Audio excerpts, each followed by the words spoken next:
Howdy, howdy do, Who fans, and welcome to the Big Blue Box podcast. My name's Gary. My name's Adam. And welcome to episode 253. One day, I shall come back. Yes, I shall come back. Until then, there must be no regrets, no tears, no anxieties. Just go forward in all your beliefs and prove to me that I am not mistaken in mine. Our lives are different to anybody else's. That's the exciting thing. Nobody in the universe can do what we're doing. I've reversed the polarity of the neutron flow, so the TARDIS should be free of the force field now. You may be a doctor, but I'm the doctor. The definite article, you might say. The trouble with time travel is, one never seems to find the time. Change, my dear, and it seems on a moment too soon. Unlimited rice pudding, etc., etc. I am the Doctor! For now, for this moment, I am the Doctor again. The ground beneath our feet is spinning at 1,000 miles an hour. And the entire planet is hurtling around the sun at 67,000 miles an hour, and I can feel it. We're falling through space, you and me. People assume that time is a strict progression of cause to effect, but actually, from a non-linear, non-subjective viewpoint, it's more like a big ball of wibbly-wobbly, timey-wimey stuff. I could be a curator. I'd be great at curating. I'd be the great curator. I could retire and do that. I'm the Doctor. I've lived for over 2,000 years, and not all of them were good. I've made many mistakes, and it's about time that I did something about that. Bit of adrenaline, dash of outrage, and a hint of panic knitted my brain back together. I know exactly who I am. I'm the Doctor. Sorting out fair play throughout the universe.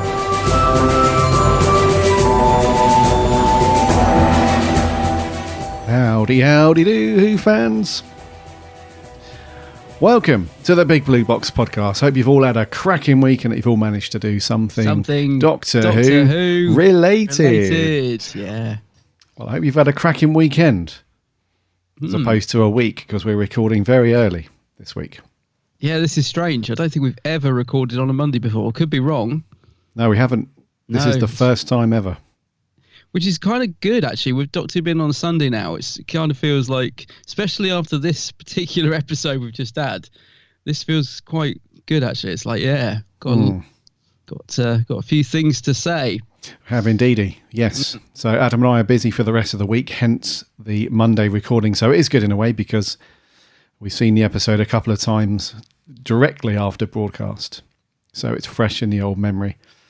Yeah, it's weird because I can't remember the last time that I watched an episode on transmission and then watched it again the same night. So I'm sure I have done that, mate. But yeah, I have watched it twice because there was so much going on that I didn't make any notes the first time. So I thought, well, I'll watch it again. I'll just watch it again before I go to bed and make a few notes. So yeah, it's very fresh in the mind, which is good. I remember doing that after watching The Woman Who Fell to Earth. I watched that straight away afterwards to try and get my head around having a new Doctor and all that jazz. Yeah, but I don't remember doing it other than that. I don't think I've probably done it in the past when a couple of the Capaldi eps went out and I was going to say maybe Utopia. I remember being absolutely floored by the cliffhanger to Utopia when the Master and all that, and I have a feeling that I might have watched that straight after, but I'm not sure. Okay. Yeah, you know, when you get that real sort of, that was an OMG moment and sort of thing, I've done it. But yeah, nothing else really springs to mind. Just wondered if we got enough room in the music to add in a Dr. Ruth quote now. Oh, yeah. Spoilers, by the way, spoilers. Yeah, Dr. Ruth. And while we're at it, let's get Richard Hundrell in there, and let's get Peter Cushing. Peter Cushing, yeah. Let's get them all in. Let's get them all in, yeah. Let's get the Doctor from, what was the David Tennant one? Him. Let's get him in there. Oh, the Christmas Morrissey special one. Yeah. The Cyber Shades. Let's get him in the intro. Yeah. Do you remember that with the Cyber Dog thing? Yeah, Cyber Shades. Yeah. Shades, that was it, yeah. What were they about? Yeah. So there's been a few of these little oddity Doctors, if you like. Let's get the Big Finish Unbound Doctors in. Let's get them in the intro. Let's just have an hour-long intro, and then we can do a short podcast. Let's just have the bloody lot in there. We'll do a shebang. 10-minute show and then bugger off, yeah.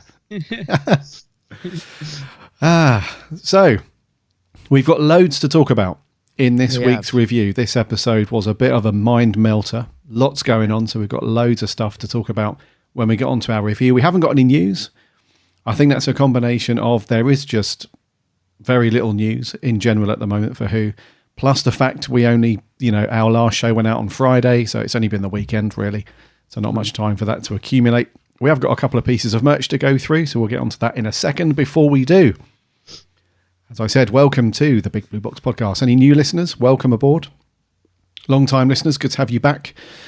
Give us a subscription, whatever podcast app you listen to podcasts on, so you don't miss a show when they land every single Friday. We're also on the socials as well, Instagram, Twitter and Facebook. Give us a like and a follow over there so that you don't miss a show when it lands nope, that'll be the podcast. Give us a follow on the socials so that you can join in on the chat each and every week, because we chat Doctor Who in between shows. Mm-hmm. And obviously check out Adam's socials. He's on there as The Geek's Handbag. That's me. The same channels, Instagram, Twitter and Facebook. And yes, we chat. And I love the socials. Love a bit of social. I do. I love a bit of social interaction over media. Yes. I'm guessing there's been one thing that has been cool since we last recorded. But what have you been up to over the weekend, buddy? Yeah, I think I know the thing that you might be referring to. If it's what I'm thinking, I haven't seen you post a picture of it yet, but I'll get to that in just a second. But I'm assuming you've got it. Yeah, I've had a great weekend, actually. I went to Phantom event in Chiswick, which is a small little convention signing that they do. They normally do one pretty much every month, and it's quite often in Chiswick. Sometimes they branch off to other places. Great little events. So this was the first one they've done this year. Nice and relaxed, lovely day. So they had a few guests there. Sophie Aldred was there. Obviously, she was the main sort of guest. Really lovely to meet her, and she was doing a photo shoot and signing and stuff. Got a great picture of her. Lisa Bauman, got a nice picture of those two together. Lisa Bauman was a cheetah woman in Survival. She's the one at the end that dies in Ace's arms. She's also done loads of Big Finish. She's a major character in a lot of the Big Finish audios, playing Benny. So not Benny, a different Benny. Michael Cochran from Black Orchid. He was this, and also he was in Ghostlight as well. What a lovely chap he is. I've never met him before. We had a real good old natter about the locations in Black Orchid. Yeah, really nice guy. So yeah, it's just a really nice day. There was a few other people there as well. They often get like a couple of sort of big names, and then they often have a load of sort of bit part actors that, which is often very cool, because they sometimes get really obscure people, but it's really nice because you probably won't get to meet them anywhere else, unless you bump into them on the street. So yeah, really, really lovely day that was. Great meet up with all the usual Who gang that goes to these events, because over the years I've been going to those, I've got to sort of know it's quite often the same people go to every month. So it's quite a good social meet up as much as anything, which is why I often go, even if there's only really one guest I want to meet. I often go just for the meetup. So yeah, fantastic day. Really nice to meet Sophie. She is just such a lovely person to meet. I think she is one of those that, like, there are certain people that you've met over the years. I'm sort of thinking, sorry, Peter Davison, but I'm sort of thinking Peter Davison, where I've met him sometimes and he can be really, really nice and really chatty. And other times it's like getting blood from a stone. He's a bit, it looks like he doesn't want to be there. And he talks a little bit about it in his book, so I'm not sort of putting him down or anything. But there are some people like that. And then there are some people like Sophie Aldred, Louise Jameson's another one that springs to mind, that just really are just an absolute pleasure every time I meet them. They just seem to really love interacting with the fans and chatting and stuff. So yeah, so anyway, really nice day. So did that over the weekend. Great little event. And they were also selling the season 26 Blu-ray as well. So yes, obviously got that this weekend as well. And I've spent all of yesterday, I put on Twitter some pictures of it, and I did actually put, I won't be leaving the house all day. I didn't leave the house all day. I literally I did a little bit of tidying up and cleaning to sort of make me feel like I'd done something. And then I just sat and watched all the behind the sofas, which are fantastic. I mean, they always are, but they seem to get better. I think they've sort of tightened up the editing a bit, actually, because I remember the Tom ones on the season 12 were really good, but they were quite I don't know, there were bits where there was a bit slow. There would just be long shots of them watching and stuff. These ones, they just seem to really fly by. Cool. Fantastic. So I've watched all of them, and I also watched the writers' room, where they get the writers together in the pub, which I think is a great featurette. So that's got Andrew Cartmel on, Rona Monroe, Ben Aronovich. So Andrew Cartmel just eating constantly. Yeah, it's just eating the whole sausage thing. rolls. Yeah. Yeah, so I've watched them, and that's all I've got to watch so far. So all the Behind the Sofas and the writers' room. But yeah, brilliant. So just really, really nice weekend, actually. Little convention, lots of Doctor Who on the TV. It's just perfect, really. Can't complain. So that's been me. Sounds and so I'm wondering, have you got the season 26 Blu-ray set? I have not. Oh, what has happened now? Sad face. What? It's just not. It just didn't arrive on Saturday, bud. It's still not there today. No, the post doesn't get here until somewhere between sort of 12:30 and 2:00 normally. Oh, so it might arrive while we're recording. We could do a live unboxing. But no, it's. Yes, I had my fingers crossed that it would be here on Saturday, but alas. Yeah, because you ordered from Zoom, and normally they arrive on the Friday or Saturday. It's the Saturday, actually, isn't it? I saw a lot of people got it on Saturday. But then, it just occurred to me, actually, as I was sort of getting ready to record today, I suddenly thought, I haven't seen Gary post a picture yet, and you normally do. I was thinking, sure, he's got it. It must arrive today, hopefully. I hope so. It should do. Yeah. It should do, yeah. It should do. If not... Well, I'm just thinking after the debacle with the last one, which went to your old house. I'm confident, mate, that it's just been that the postal regions or whatever have just, I don't know, but I'm not getting myself worked up and worried about that too much. If it doesn't arrive in today's post, then I will potentially flip out. Yeah. But I think I'm cool until then. No, it's cool. I got a feeling it'll be here. I was going to say, I've had that. So I often order from Zoom, and I did it with the last set, but the time before everyone was getting on Saturday, and I was like, oh, where's mine? I was getting all panicky, and then it arrived on the Monday, which is the actual official release date. Exactly. I mean, when I used to work in a little independent DVD shop, we were fined if we sold stuff early. So I always sort of think, well, officially, today is the day you should get it. It's just always lovely if you do get it a day early. Exactly, yeah. And I've seen quite a few people on Twitter this morning saying they've put screenshots of their Amazon or whoever they ordered it from, saying it's been dispatched. They're looking forward to it today. So I'm not too bummed out at the moment, because today, like you said, today is the quote-unquote proper day to receive it anyway. So we'll see. If anyone hasn't seen any pictures of it over on Twitter or Facebook, then the next recording will be a massive rant about that stuff. I might have to, Actually, there was a problem with it, actually, because, God, when I pre-ordered it, it was from my previous debit card before I changed banks. Yes, so I got an email saying from Zoom to say, your card has been declined. I'm like, oh, no. But I did log in straight away and rectify that. So, and subsequently, I've had status updates to say that it's been dispatched and all that stuff. So, should be cool. Yeah, I've got a feeling it'll be there. It's just the postman, actually. So I was going to say we sort of shouldn't blame Zoom, because they send them out because we get the dispatch. Yeah. So it's just down to the post, isn't it? Yeah. Let's blame the postman. As always. As always. Yeah. No, it should be cool. Other than that, bud, I've not done anything over the weekend, Doctor Who. No, I've been doing other stuff. Having a chance. Obviously, watching Who last night. Yeah. But other than that, nothing, mate. Not a lot. Yeah. Just talking to the postman, our good friend Adam Mamoon always laughs when he comes around to mine, because I genuinely do have a piece of sticker tape across my letterbox saying, do not bend my magazine. And he's like, because he thought I was joking. I said, no, I've put that on there because I got so fed up with my Doctor Who magazine getting rolled up like a scroll and shoved through the letterbox and bent out.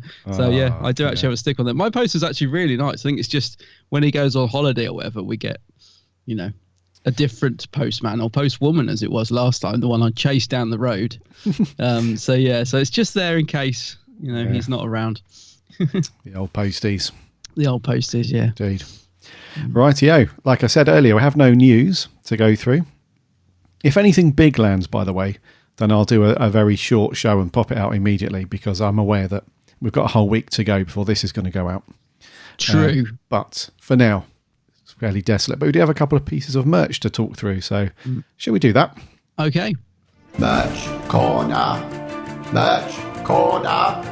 Merch corner. It's a bit rubbish, but it's pretty. It's very pretty. Well, there you are, young man. What do you think of that now, A Viking helmet? I know, it's on the telly. It's everywhere. I don't know whether to be impressed or disgusted.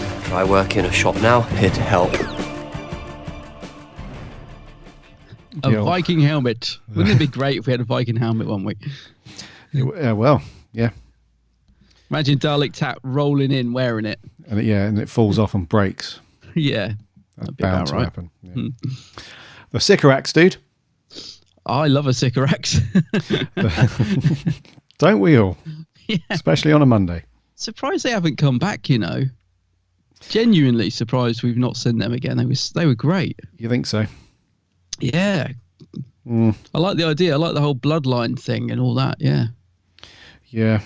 That was cool. Yeah, they were cool, actually. They looked good as well. They did. Yeah. Very good makeup. Yes. But those chaps over at Robert Harrop have updated, this comes from their Facebook page, they've updated their information on the Sycorax. This was teased at some point last year, I believe, but it was delayed for some reason or other. But now they've said, nope, this is going to come this year, and you can pre-order it at the end of the month. So if you head over to the Robert Harrop website on the 31st of January, you'll be able to pre-order. I'm not sure when it does arrive, probably a couple of months after that or a month later. But you'll be able to pre-order it at the end of January. And they've stuck a couple of pictures on here. There's the usual in-process non-colour version, which looks very cool. And they've got the final colour painted version. So nice to see some modern Who stuff from Harrop.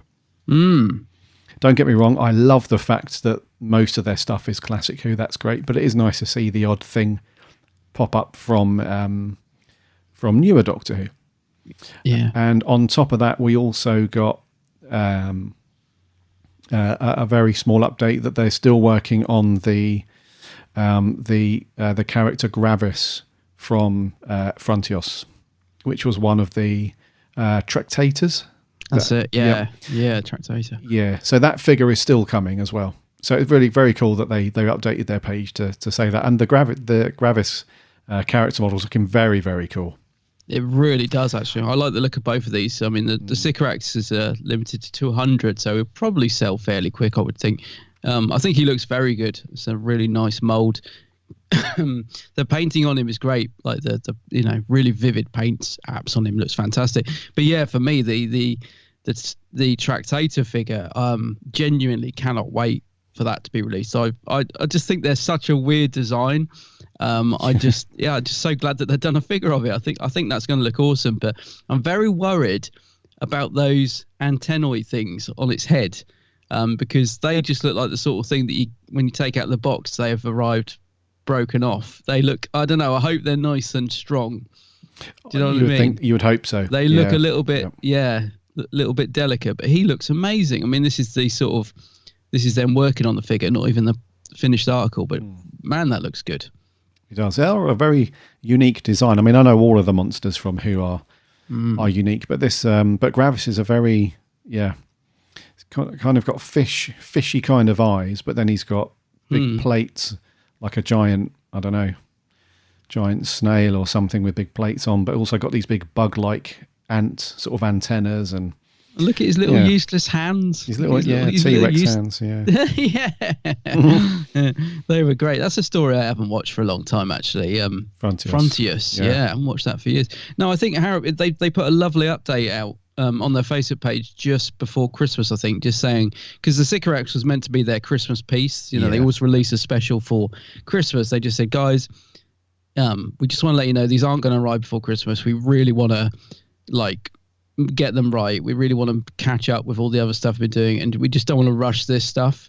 So it's going to be a slight delay. And I just like the fact they did that. They just let people know, they're going to have to wait a couple more weeks. And I think the thing is, it's so that when people do order them, there isn't such a massive wait for it to arrive. Because I think with the Cybermen pieces, people were sort of pre-ordering them, and then they took about 6 weeks maybe, and people were like, well, where's my Cyberman? So I think they've just been trying to catch up with stuff, and I'm just loving the look of these two figures. I genuinely, especially the Praxeus, cannot wait for him. Yeah, but the Sycorax is cool. I mean, the Sycorax is a really lovely figure. Yeah, I agree with you. Nice to have a new Who figure come in as well. Yeah, indeedy. So just head over to robertharrop.com. You can check out all of their figures they've currently got, but make sure you go over there on the 31st of Jan so you can pre-order the Sycorax. Only 200 pieces, and they do sell relatively quick. These limited ones. Yeah, and they do. And once they've sold out, they are normally quite expensive on eBay. So yeah, it's worth getting. I just thought of a game the BBC could have done. Is it an orange that the Doctor throws at the Sycorax? It is an orange. Yeah, yes. Imagine, like at the fun fair, we have to throw a ball at the coconut. You could have a row of Sycorax and just throw oranges at it. I missed out there.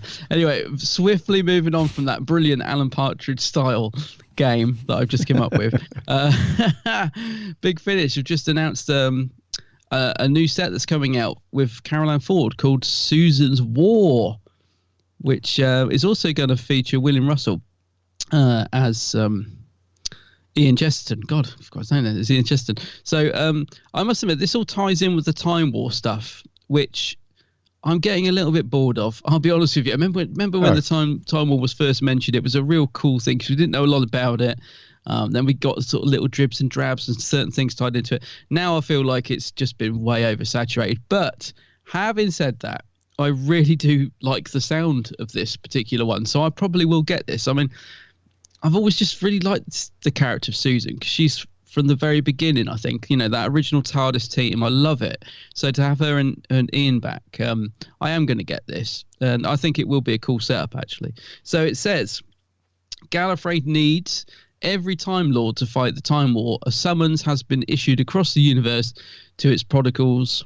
Whatever their skills, the war effort could use them. Susan's call-up papers have arrived, and unlike her grandfather, she is willing to join her people's battle and finally return home. But Susan knows the Daleks, and she will do her duty. So this is being released as a collector's box set on CD for $24.99 or a download at $19.99. As I said, it's going to feature William Russell as well, which is very cool. And I'm just going to see, when is this out? So it's out in a couple of months, I think. When did I see this was April. April. There we go. So yeah, I am actually going to get this. I don't know about you, mate. Just think it sounds good. As I said, slightly put off with the Time War stuff, just literally because they've done the McGann Time War stuff, they did the Warden stuff. I'm just a little bit bored of the Time War, but I just think having those two back together will be a bit interesting. So yeah, sounds pretty good to me. It does sound interesting, and the titles for each story is a 4-parter, which is the common theme for Big Finish box set releases. So the first one is called Sphere of Influence, then The Uncertain Shore, then Assets of War, and then the Shoreditch Intervention. So some good titles there. I think this could be kind of cool. I'm like you, mate. I'm a big fan of Susan because she's been there, and Caroline Ford, obviously, she's been there since day one. She's the OG companion. Yeah. So it's always cool to have her. I'm so surprised, that she has not rocked up yet in any of modern Who. I'm so shocked at that. Me too. And I'll tell you what, I think the Day of the Doctor would have been the perfect. I really just feel like she should have been in the 50th, quite frankly. But, she should have been, yeah. Yeah, and all the other Doctors. So I'm surprised as well. I really think it would. I've been waiting for that. And Ian Chesterton. I mean, God, how many chances did the Moff had to bring back Ian? He brought Coal Hill School back. But I know. That is a lovely photo of the two of them as well. That's a recent photo that's on the Big Finish website, and it's they both look really well. Because do you remember William, bless him, last year when he appeared at LFCC? He didn't look too good, did he? He looked quite frail. He'd sort of got this stubble. I don't know, just didn't look particularly well. Mm-hmm. And I don't know if he was just unwell at the time, but he's looking a lot healthier again. Face is full of colour, and just lovely to see them both looking so well. I think he's 95, you know. Yeah, he's something like that, isn't it? Yeah. He's but he looks incredibly well in that photo, and so does Carol Ann. So that is just a lovely picture. Yeah. Very nice, dude. So there we go. Yes, Susan's War. Yes. I'm just googling William Russell to see how old he is. You're going to find exactly. I'm sure he is 95. I've just branded him as being 95, and I'm thinking, is he 95? Yes, he is. Yeah, he was born in 1924. Yes, he is 95. Yeah, wow. Wowzers. Yeah. So, Susan's War, available in April. You can pre-order it now from the Big Finish website. Right, that's news and merch, buddy. That's it. It's time. I feel like this is a big one. Yeah, it kind of is. I do feel like that. I feel like it's that American-style big mid-season kind of whopper that sort of grabs you by the balls. Let's just say I wasn't expecting us to be in this position at this point in the series. Yeah. Oh, dear. Anyways, Adam, what have we got this week? So this week, just a nice little genteel story about the Judoon. Nothing too much to talk about. It's called Fugitive of the Judoon. A Judoon warning transmission. Who are you? The sea's on the siege. Trust me, Chris. Sometimes. These next time trailers are very short. Very short. Indeed. Yes. Don't give a lot away, do they? Not at all. No. Right then, Fugitive of the Judoon. It was written by Vinay Patel and the Chibbers. It was directed by Nida Manzoor, and it features the TARDIS fam with one very surprising supporting cast member and a bunch of other supporting cast members. And the kind of story synopsis or blurb, whatever, is the Judoon have been hired. They're on a contract to go to Earth and find, as the title would suggest, a fugitive. And they end up in Gloucester, and they are trying to track down this single person, which all fingers seem to point to a guy called Lee Clayton. And very comedically, the coffee shop guy has got his number, apparently. And so it all sort of, the way the story is sort of builds up at the beginning is they paint him out to be a bit of a shady character, but it turns out he actually was a bit of a watcher and a protector, I suppose. He ends up getting killed by this character called Gat, and the Ruth, who's his partner, who he's seemingly been protecting, she goes off with the doctor to try and find out what's going on with her, because not is all it seems with her. In the meantime, Graham, Yaz and Ryan have been kidnapped and land on a ship with a certain person who he's been trying to actually teleport the doctor, but is actually getting the companions. This person gives them a warning for the doctor, and then when they get back, then transpires that Ruth is not all she seems to be, as I said. Turns out is a massive reveal for her, and it ends with the doctor being quite worried about what is coming for her, but mind is settled a little bit by the fam. The good old fam. The old fam. So, over to you as always, dude. What do you reckon to this one?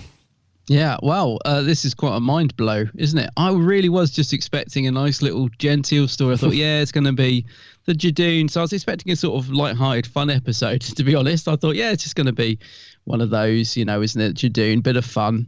Then the BBC America, or maybe even BBC over here, I can't remember, one of them suddenly bigged it up on social media saying, you guys thought the master reveal was big, wait till this week. So everyone's like, what's it going to be? What's it going to be? So all week it's been building, like, what is this big reveal going to be? It's going to top the Master reveal. And, you know, that was great, actually, because he got loads of theories going. I chipped in mine. I thought it was going to be Ace because of all the tie-ins recently, like the new Ace and 13th Doctor book and the Dark Universe audio that's just come out that kind of leads into that and all that stuff. And the trailer on the Blu-ray, I thought, yeah, it could be Ace. But no, it turns out to be, well, we'll get onto it. And so, yeah, so this episode just unfolded and unfolded. And there was just so much in it, wasn't there? Just so much in it. So I think everyone listening is probably going to know, but if you don't, spoilers. But so Captain Jack, as soon as I heard the voice, yeah, okay, oh, wow, it's him. It's not Ace, it's Captain Jack. Fantastic.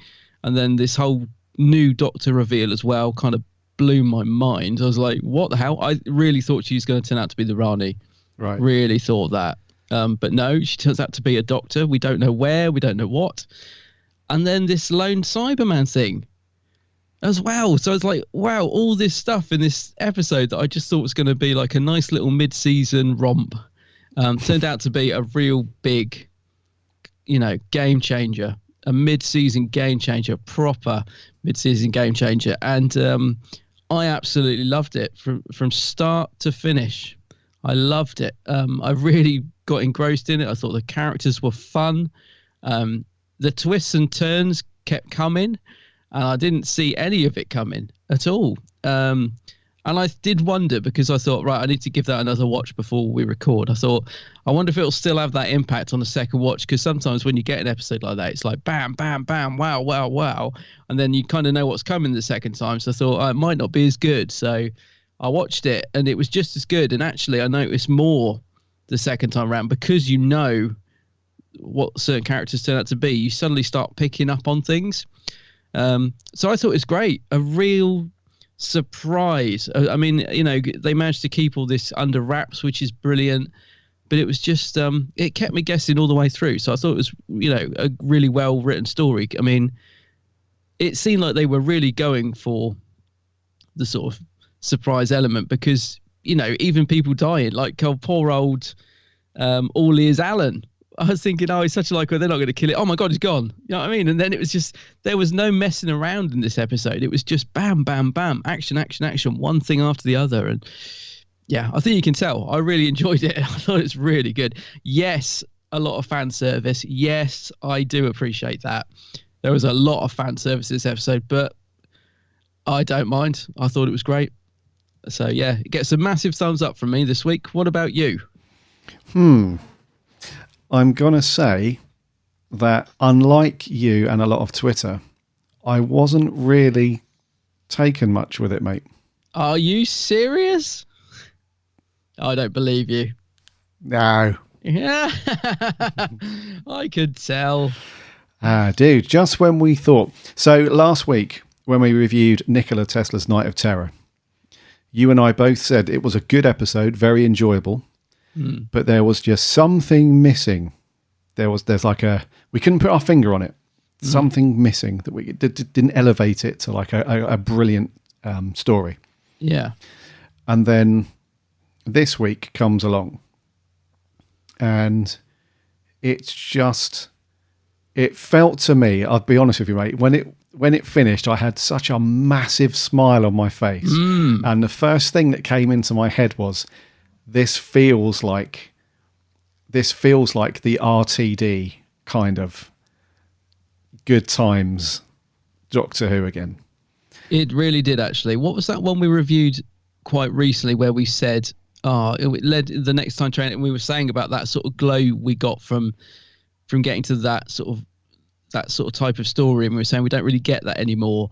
And it reminded me of that. Trying to think what story it was. What's the one before the Doctor gets shot by the Dalek? 10th Doctor. I don't know. Oh yeah, it was Turn Left.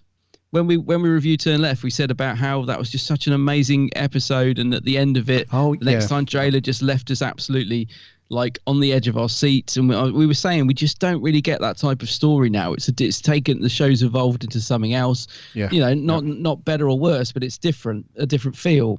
This episode really gave me that OMG buzz that I used to get from sort of those types of RTD episodes. Yeah, it really was just a wow. It was great. Yeah, it had. It's just remarkable that the BBC managed. I mean, fair play. We've said it so many times, haven't we? That the Chibbers likes to keep everything locked down. Yeah, and which is a good thing. I think, because we've been saying that's all well and good, but we feel like he went too far with Series 11. We needed a bit more stuff up hand. However, you cannot fault his need to lock everything down, especially for stories like this, because you really want, when you hear Captain Jack's voice for the first time, you want that goosebumps moment where you're like, no way, he is back.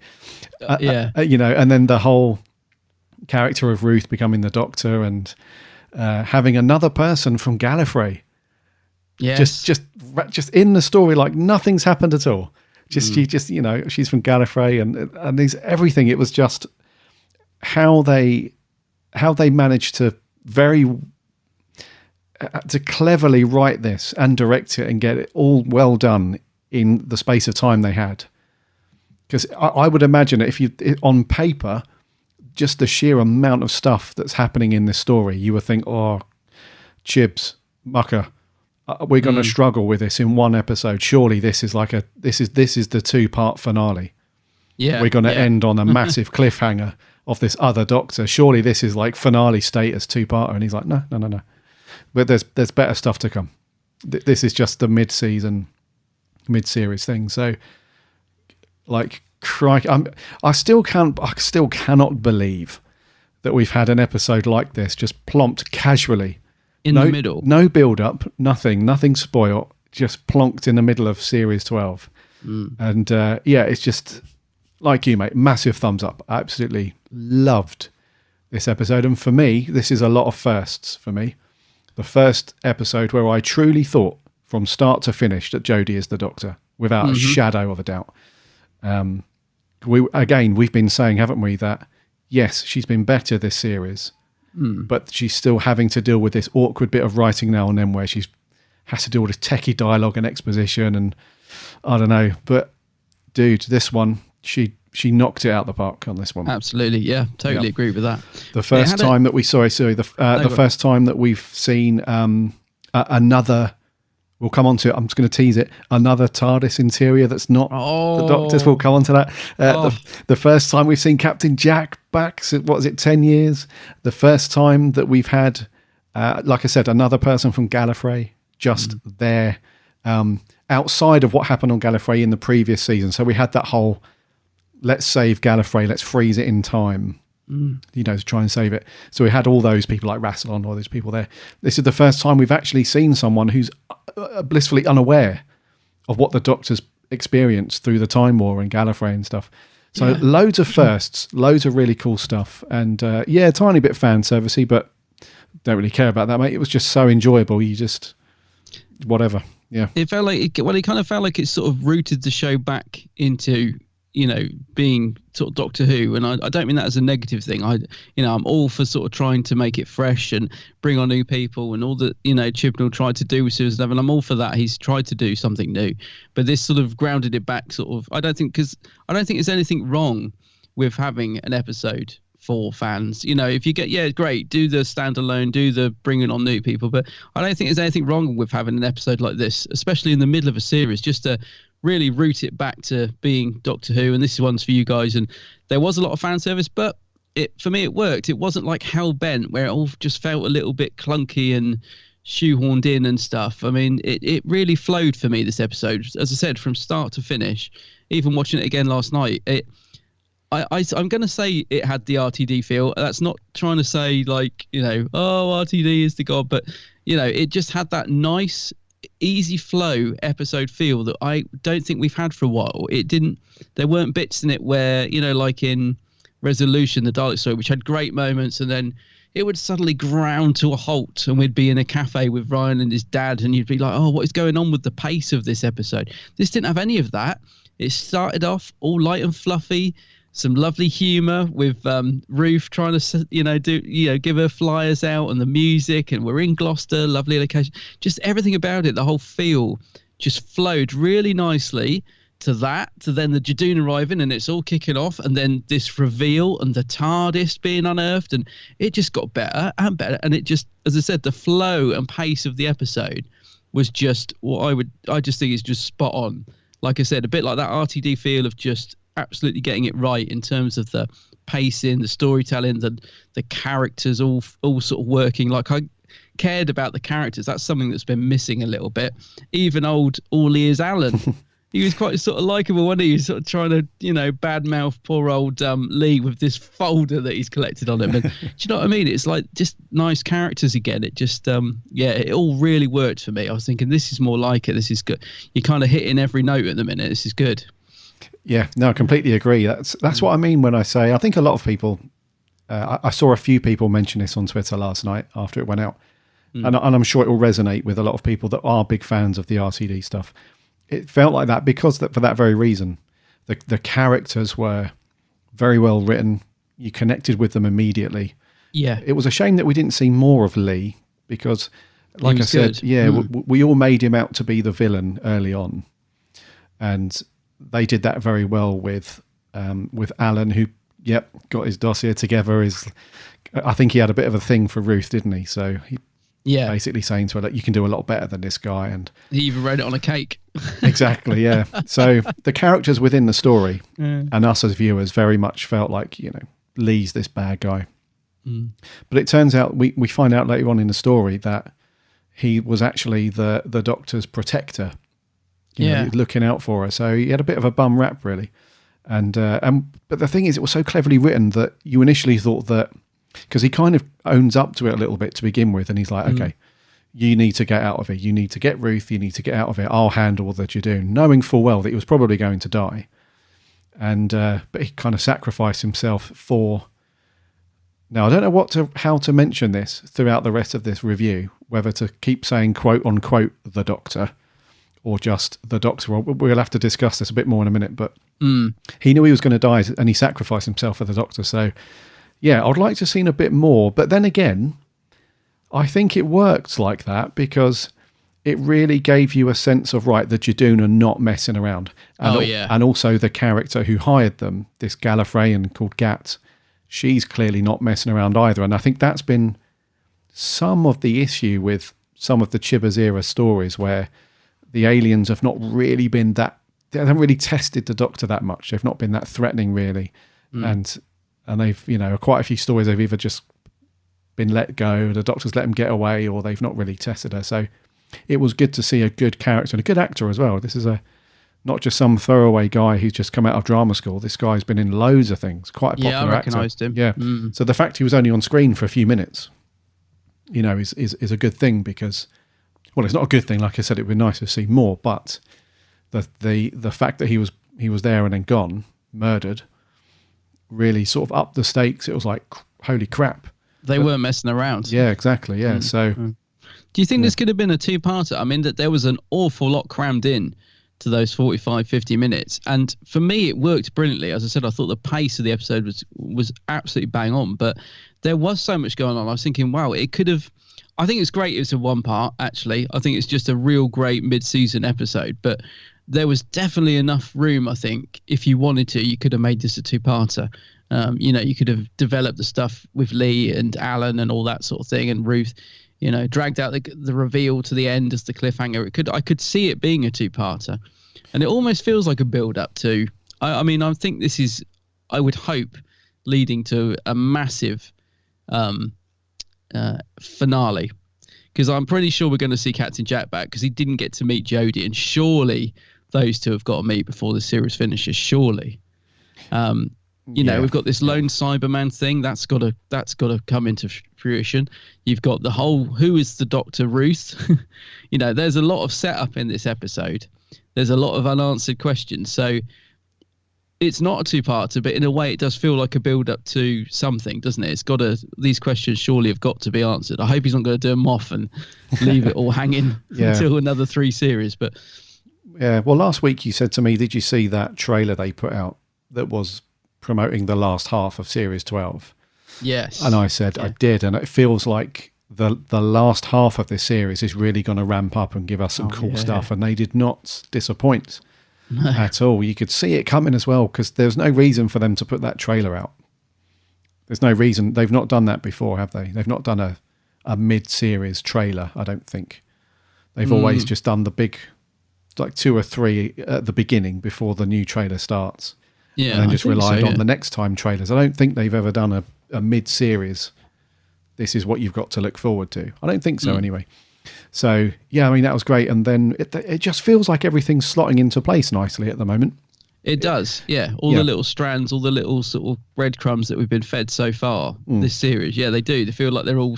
It feels like they're all there for a reason. They're all starting to come together. Yeah, it does. Also, in terms of how the BBC is handling the show at the moment as well, it feels like the tweets are going out timed nicely to provide a bit of build-up. The Chibbers is locking things down properly. You know, it's got a proper. When I say properly, I mean. Tactfully, in a way that helps the story, because I still think that in some respects he should he should release a little bit more, not keep it so locked down. But then for stories like this where you've got these big reveals, then absolutely that needs to be locked down. And so that's always so difficult to do, as we know. Television these days, it's incredibly, in social media, it's so difficult to stop these things from getting out into the wild. So especially when you're filming, because you know a lot of this is all filmed in Gloucester, wasn't it? And so we saw lots of pictures of the Judoon filming pictures, and you know you could see all the crowds of people watching, and so yeah, it's amazing that they've managed to keep so much under wraps so far, and long may it continue, because I think that's one of the good things about watching this last night is the amount of surprises in it. It was just mind-blowing. It was like bam, wow, that bam, another thing, just the TARDIS as well, when she was unearthing the TARDIS by the the lighthouse there. That moment really sent shivers down the spine as well. I was like, what is going on here? Like, you know, there was moments like that, just amazing, you know. And it's brilliant that we don't have any of this spoiled so far, and I hope we get to the end of the series without having anything spoiled. Because do you remember those? I don't know if they still do it, but there was that Twitter group that used to go to locations and take lots of spoilery pictures and stuff, and they used to. I don't know if they've managed to sort of somehow shake them off, but there would have been a time, in other words, when somebody would have got a long shot of that TARDIS. You know, oh look, Jodie's found a TARDIS in the floor. You know, it would have been. And, you know, there was a time when things got spoiled quite a lot. I can't remember what that group was called, but you remember it, yeah? Yeah, and they used to hashtag the same name as well. It was very annoying. It was very difficult to avoid. Very difficult for them to keep stuff under wraps. So somehow they're managing to do it, which is good. Yes. Well, to be fair, the stuff that was the big reveal was in sets anyway, wasn't it? Well, the Captain Jack stuff was all in that one... Well, I say room, spaceship, TARDIS, whatever you want to call it. But also Ruth as well. Ruth. Yeah. Her although she said outside that she was the Doctor, all you saw was a woman in a costume with a gun. You wouldn't necessarily think, if you were a viewer with a camera up on the hill, you wouldn't think, oh, that's a Doctor character. Yeah, I see. You know what I mean? So the actual reveal scenes were in sets anyway, so it's probably slightly easier to contain in that respect, but I see what you mean. Those guys did have a habit of getting their little faces in somehow and spoiling stuff. But yeah, it was great that they like I said, just amazed that they just kept so much under wraps. Because there were some things on Twitter knocking around, like Captain Jack is coming back tonight. That's been, but I think because that's been rumoured so much over the last few years, because we know how desperate John Barrowman's been to come back to the show and to relaunch Torchwood and stuff. I think, do you remember he had a slight falling out with the Moth, didn't he? Yep. A couple of years ago. Do you remember when they had a bit of a... I think he phoned him and said, you know, can you bring it back? And I just remember him saying on stage something about Stephen Moffat, and Stephen Moffat got quite funny about it. But I'm sure they're friends now. But we know how desperate Barrowman's been to come back. So I kind of took that rumour with a pinch of salt. That's why I went with Ace, because I thought, they're always rumouring Jack coming back. That's been, you know, been put to bed. So when I heard the voice, even though they tried to mix it a little bit, it was so obviously Jack. Well, that's so obviously Jack. Well, that's the thing. Another thing as well is I thought it was going to be Ace, Did you? It was going to come back, because you and I have said over the past few weeks that since we saw the trailer for the season 26 box set, and then we went to the BFI and we saw that talk with Sophie Aldred, and then her book's coming out. We've both, we've said that it just feels that at the moment, it just feels like Ace is back in the game a little bit, so it wouldn't have been beyond impossibility for them to bring back Ace. It would have totally worked. It would totally worked bringing back Ace right now. So I think, my mind was thinking, it's so, because Sophie's been very quiet about whenever anyone's asked their questions, and we had this at the BFI when somebody said it was a great way for your character to be closed off or written out or something, and then she turned around and said, or it's a great way for her character to be redone or to be recreated or something like that. Yeah. So I was like you, mate. I thought it would totally work to bring Ace back. It would be very cool. Maybe a spin-off. Imagine that. Imagine if we went back to the sort of glory days of having an SJ Sarah Jane spin-off, and we had an Ace spin-off to run alongside the 13th Doctor. That would be amazing. Well, it would. Yeah, I mean, that would work, because those of you that listen to Big Finish, the most recent one, the 7th Doctor story, Dark Universe, the way that I finished listening to it yesterday, actually. The Ace character, the way that Sophie plays Ace in this story, the way she's written, she's very, very independent, and she's very much doing her own thing. And although she's a bit grumpy with the Doctor to begin with, and she's not too impressed and stuff, you get the feeling that even after the Doctor's gone, she's still going to carry on and do her own thing. So it could have totally worked. But yeah, I think because John Barrowman's always plodded along and always been like, I want to bring Jack back, I want to do that. You're right. It does feel like, every episode, almost every episode, Jack's coming back. Yeah. Do you reckon he was on the TARDIS as well? I know the thing was, there is speculation because the inside of the ship it did look like a TARDIS interior a bit because of the console. But then I'm thinking, we saw the outside of it, didn't we? In a couple of shots in like a space battle, and didn't look like a TARDIS. So I don't know if it was. It wasn't a TARDIS, no. No, but then he says, Barrowman was straight on Twitter, of course, being like, Jack's back, baby. Yeah. But then he did say, he did accidentally say, so right from the very first scene on the TARDIS, Jack is back. And I'm like, on the TARDIS? He did actually and I'm thinking, is that a Freudian slip, or is it just John getting it wrong? Or is he talking about another scene that we haven't seen yet?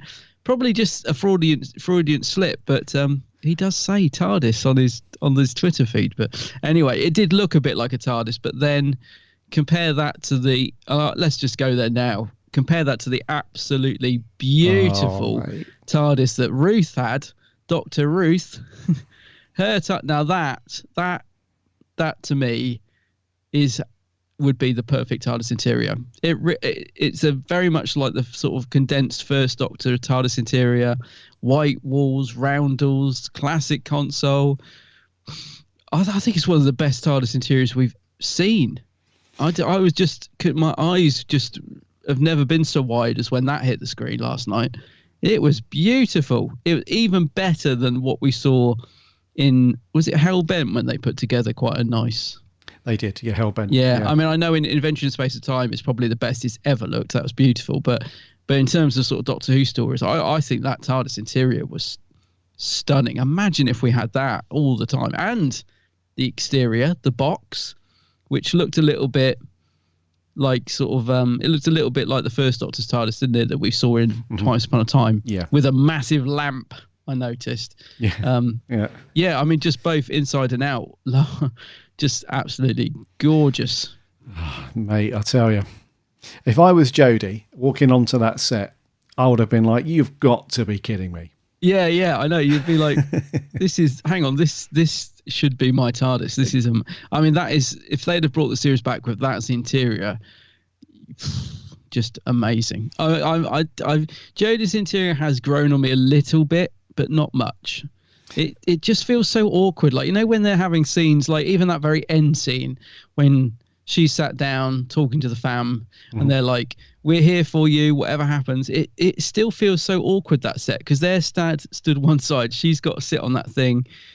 It doesn't feel very, I don't know. It's just not. I don't think it's ever going to be in my sort of favourites in terms of the console interiors. I don't dislike it. I think it's beautifully lit, and they've definitely done some nice stuff with it this series, changing the lighting. I liked her little goggle things on the console that she was looking at. You know, it's a nice interior. It has grown on me, but then you compare it to this, and it's just Ruth's interior just knocks it out of the park for me, anyway. Yeah, it's beautifully done.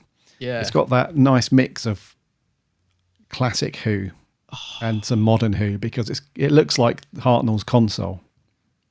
It does, yeah. I'm pretty sure it is the Hartnell console. Yeah, it looks pretty much the same as that, with the roundels as well. But it's also got these nice kind of flashy modern blue lights in there, and some other bits and pieces and stuff. And it's so nice. And like I said, I'm pretty sure Jodie would have walked in there and gone, I feel shortchanged, to be honest. Yeah. Why can't I have this one? Let's do a swap. Let's do a swap. But one thing did strike me, and I forgot to, the second time I watched it, I meant to look out for this and still didn't notice. How did they get into it? Because the TARDIS was buried, and suddenly they're inside it, and then you see it rocket it out of the ground when the Judoon take it away. And I'm thinking, but how did they get in there then? I'm guessing they just somehow climbed down in between the gap, but it was, even that would be a bit, I don't know. There wasn't a scene of them sort of going in, was there? There wasn't, I missed no. Twice? No. Okay, so we just assume they somehow got into it before it was... Yeah, I'm not sure, mate. Unearthed. Yeah. Next time you watch it, you'll see what I mean. Yeah, just that it's still in the ground when the Judoon take it away, so I don't know quite how they got inside it. I don't know, maybe maybe they took the roof off the TARDIS and just climbed down into it from there or something. I don't know. Well, they took the lid off. yeah. But yeah, beautiful, absolutely stunning. Yeah, loved all that stuff. So just that TARDIS, dude. I know. Yeah, well, I know. I hope we see that again. I don't want that to be the last we see of it. I really don't. No, and it had that perfect look about it as well. Because one thing we've said about Jodie's TARDIS interior is that it's always too dark, which we get. That's the design they're going for. But this one, it was dark inside. Don't get me wrong; it wasn't bright like it was in like the classic Who interiors. But because everything was, the TARDIS console was, that turquoisey, very light turquoisey light colour, and the roundels and stuff, and the bright blue lights, it did give it that nice, or more open feel, because it was lighter. Chameleon Arch, yeah, that's back.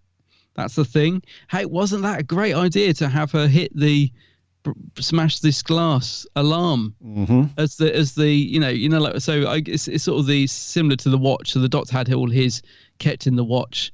Hers was smashing the sort of fire alarm glass. What a great idea! I mean, just stuff like that. That's what we've been needing more of. It's fantastic, Yeah, and it just immediately took you back to Human Nature, Family of Blood, didn't it? With the fob watch. Yeah, and. When he opens it finally and all the energy comes back into him, it felt like that. Because I remember when she busted the glass, they used the same sound effect that they did, and I immediately thought, this is like Doctor stuff. Yeah, I know that's very vague, but I just felt like this is like Time Lordy Doctor stuff. What's going on? Yeah, but I never once thought that she would turn out to be or announce herself as the Doctor. I never once thought that we would get. Didn't see that come in. I thought it's the Rani. I thought it's the Rani. They've brought back the Rani. Because I don't know. I just thought that's where, because like you said, it was becoming apparent as the story was going along. And like you said, that as soon as she hit that, break the glass and all that stuff started happening, I thought, well, it's not going to be the Master, I don't think, because we've done that. So if it's not the Master, but it's definitely sort of Time Lord being hidden away, could it be the Rani? I thought, so I was waiting for her to say it when she come out with the gun. I thought, yeah, here we go. The Rani's back. And then she said, Doctor. And I went, Doctor? Doctor who? It's like Dr. Ruth. But yeah, I mean, like that, I did not see that come in a million years. No. And we still don't know what is that about, because the Doctor doesn't know who the Doctor is. And there was that nice little scene where they're saying the same thing at the same time, which is one of those scenes, if you get it wrong, could be really bad. But I think that was a great little scene. Because I think Dr. Ruth was so strong in her sort of when she became the Doctor. Yeah. Because up to that point, she's a bit lost, isn't she? She doesn't really know what's going on. But as soon as she got that shirt and suit or whatever she's wearing on, and the glasses, when she's in the TARDIS wearing those glasses, she really did. Even in those few minutes, you could see her as the Doctor, couldn't you? You really did feel like she was the Doctor. I've got to say that. Yeah. Yeah. But where is she going to fit in the timeline? We don't know. Yeah. I'm slightly worried about that. I'm slightly worried where that's going, but not enough to ruin my enjoyment of this episode, because I thought Ruth was fantastic as the Doctor, really strong. It did make me feel a bit for Jodie as well, because although we're loving Jodie now, it's taken a while, you know. Mm-hmm. It's really taken a while, I think, for her to sort of find her feet, whereas, in my opinion anyway, who was playing Ruth? Jo Martin. Yeah. I mean, she just seemed to feel like the Doctor straight away. And I think that's because when they announced Jodie as the Doctor, the first female Doctor, I really hoped she was going to be a bit more like this Doctor, a little bit more kick-ass, very assured, very, confident, which is how Ruth comes across as the Doctor, doesn't she? Yes. You know, she's really not messing. I mean, when she's opposite Gat, the way she deals with Gat and the Judoon, like, you really don't want to mess with me, she sort of says, and she's a real strong Doctor. And that's, I think, what I was hoping for when we got Jodie.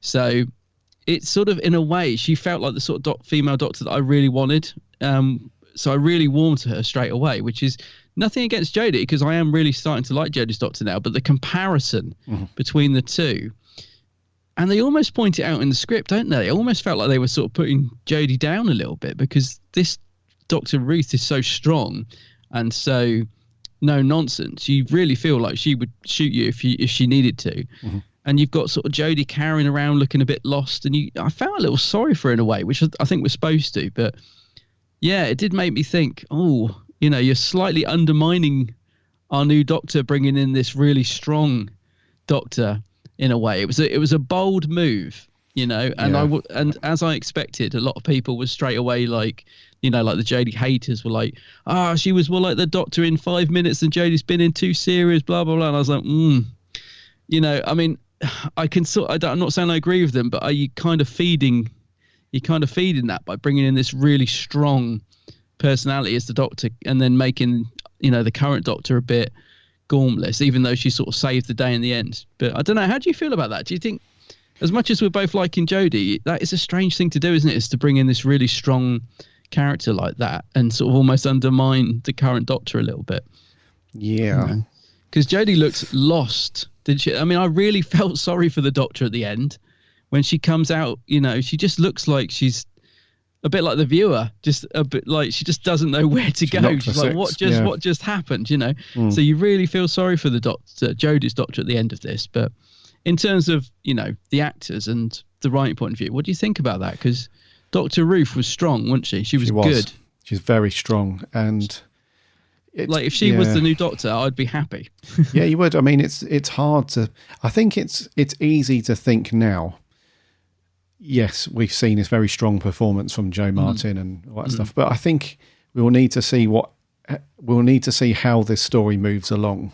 Yeah, but just initial thoughts after seeing two of them together on set at the same time, it's very easy to think, why couldn't Jodie have been more like this Doctor right off the bat?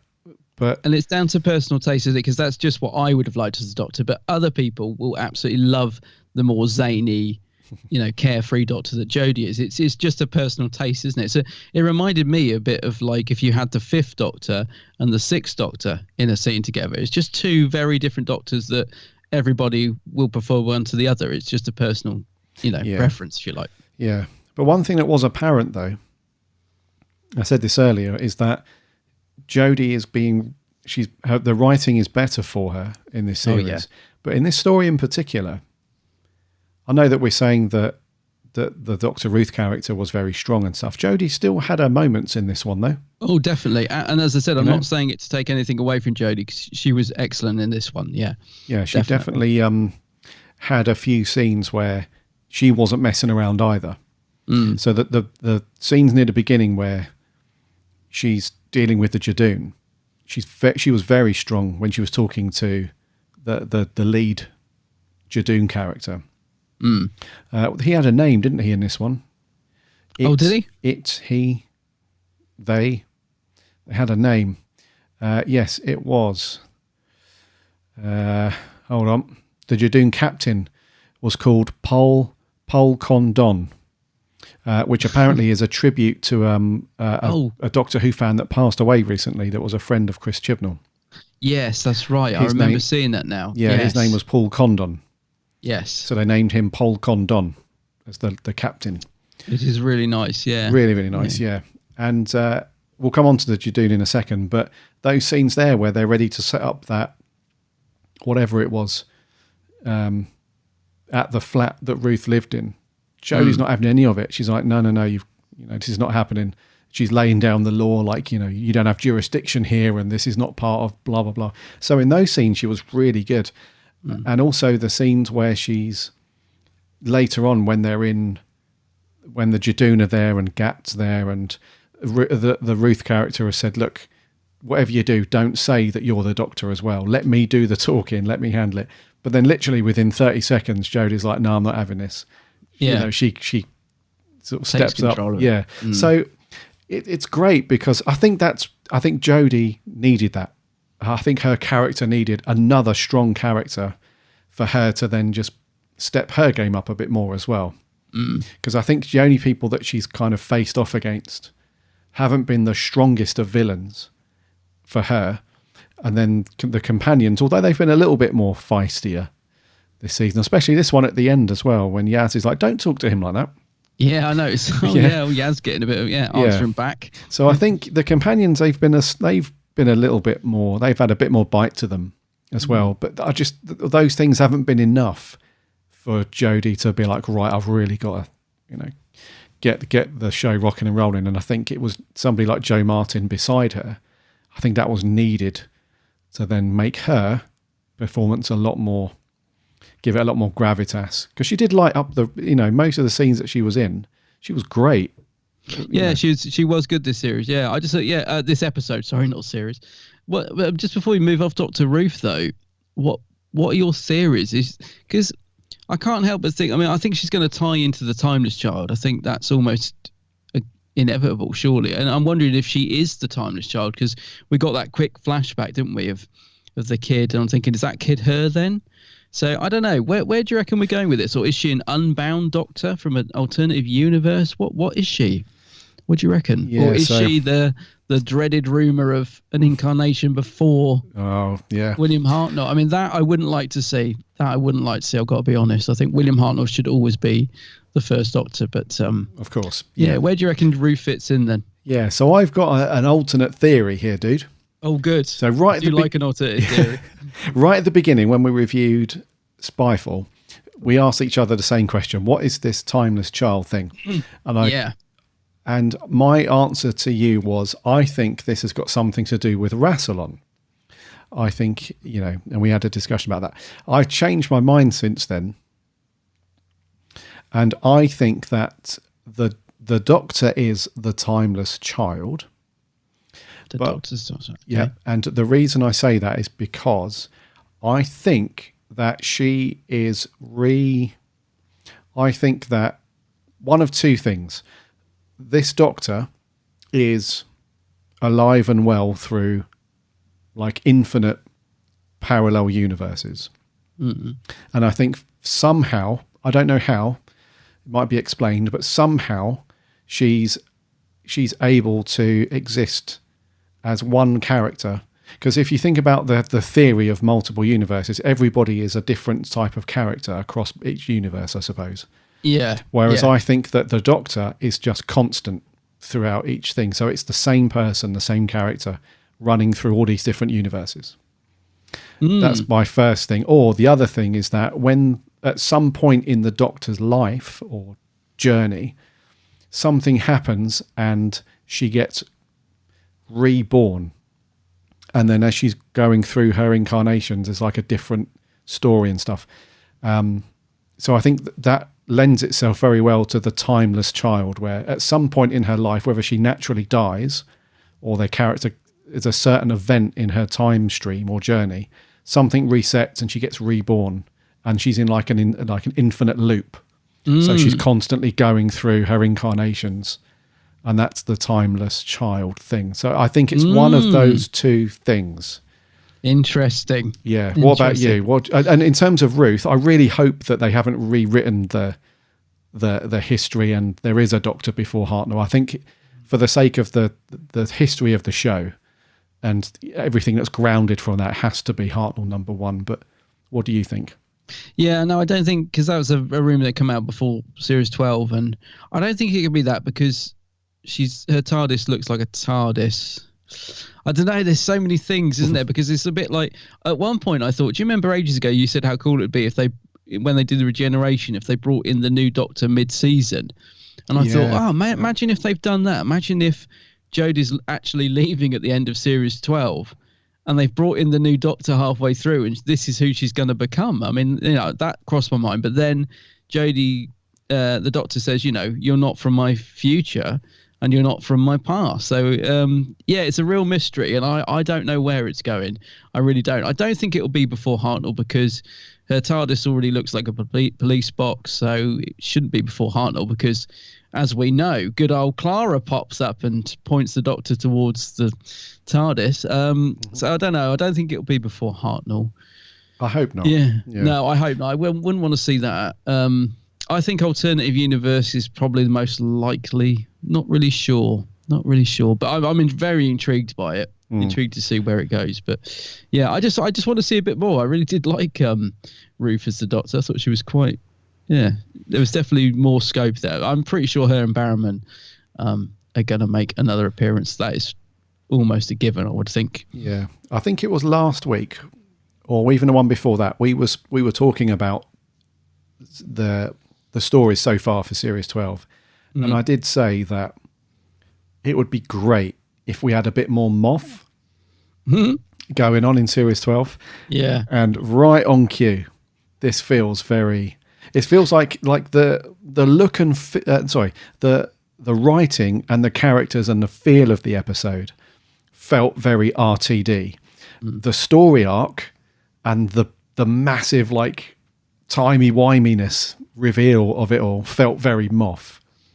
It did. I don't know if you feel the same way, but I just got that. No, I absolutely do. It's spot on. And it makes me wonder how much of this was Vinny Patel and how much was Chris Chibnall. Because if this is what they managed to come up with together, maybe they should do more together. But I'm wondering how much of it was Vinny, how much Chris. Because, that's exactly what it feels like. It feels like RTD and Moff got together, and it's the sort of thing they would come up with, I think. Yeah. Hello? Is that the Moff? Yep, Chibbers. Yep, Vinay's up this week, but I kind of need to inject a little bit of. We need the audience to be amped up and stuff. What you got? What you got? Sweet, lovely. And then an hour later, Russell. Yep, Chibbers. I really need some decent character writing going on. You just have a look at this script. Yep, lovely. It felt like that's what's happened. It's like he's had a quick chat with the previous showrunners, and they've okay. Have you thought about doing this, or maybe try and do this a bit more, or that? Actually, I was going to say, joking aside, actually, I suppose we've got to hand it to Chibnall. A lot of the weaknesses that we have sort of criticised him for in Series 11, it does seem to have ironed out in Series 12. So, hats off to your Chibs. I don't know, maybe he's just become more settled. Maybe he's got a few things out of his system. Because I think the Moff was like that when he took over. He got all this stuff he wanted to do, and then he kind of relaxed into it a bit too much. I think he kind of got a bit complacent. But I think Chibnall's seems to be in a good place at the minute, doesn't he? He seems to be. He's sort of introduced his new Doctor. He's done a few bits that he needed to do, and now he's sort of going in. And this feels to me like the sort of Doctor that perhaps he has been wanting to sort of build up to write. Like I've always said, because he's a lifelong fan, he's probably had all this stuff in his head for years that he would love to do. but maybe he felt like he'd got to sort of start afresh first before he could get into the deep stuff that he's had buried away in his head for years. I don't know. That's how it feels to me anyway. It feels to me like he's like, right, we've established the new Doctor. Now I can do all the now I can do all the Gallifrey stuff that I've been wanting to do for years. We'll see where it goes. But it's all working for me at the moment. Just hope it doesn't all go a bit belly up. Yeah, there's a strangeness about that kind of theory. The same things has happened with the sequel trilogy in Star Wars. And I get the feeling that the same thing happened with the Chibbers when the Moff was leaving and they had to replace him with a new showrunner. And the Chibbers was obviously doing some kind of pitch to the BBC and probably said something like, look, I'm not going to do this unless we have a female Doctor, because we know he said that. He said, I wouldn't do it unless we have a female Doctor. That's a must. And he probably would pitch something along the lines of, look, we can't keep remaking the same show over and over again. We have to do some new stuff. So we need to do away with all the monsters that we see series in, series out. Due to contract stuff, we'll have one of them back, obviously. But, in terms of everything else, we really just need a bit of a reset. Let's go off and do brand new stuff, new monsters. Let's not lean too much on who that we've seen recycled over the years. And the same thing happened with Rian Johnson with The Last Jedi. Probably went in and said, look, let's do all this new stuff. But then very quickly you get to realise that actually the stuff that you wanted to get away from is pretty much what the fans want to see. They just want to see it done in a clever way that's entertaining. Yeah. They don't want to, go too far away from what they know and love. So you saw that with The Rise of Skywalker. They brought JJ back. He tried to bring everything back to a more friendlier, familiar tone. And it seems like the same things happen here with Series 12.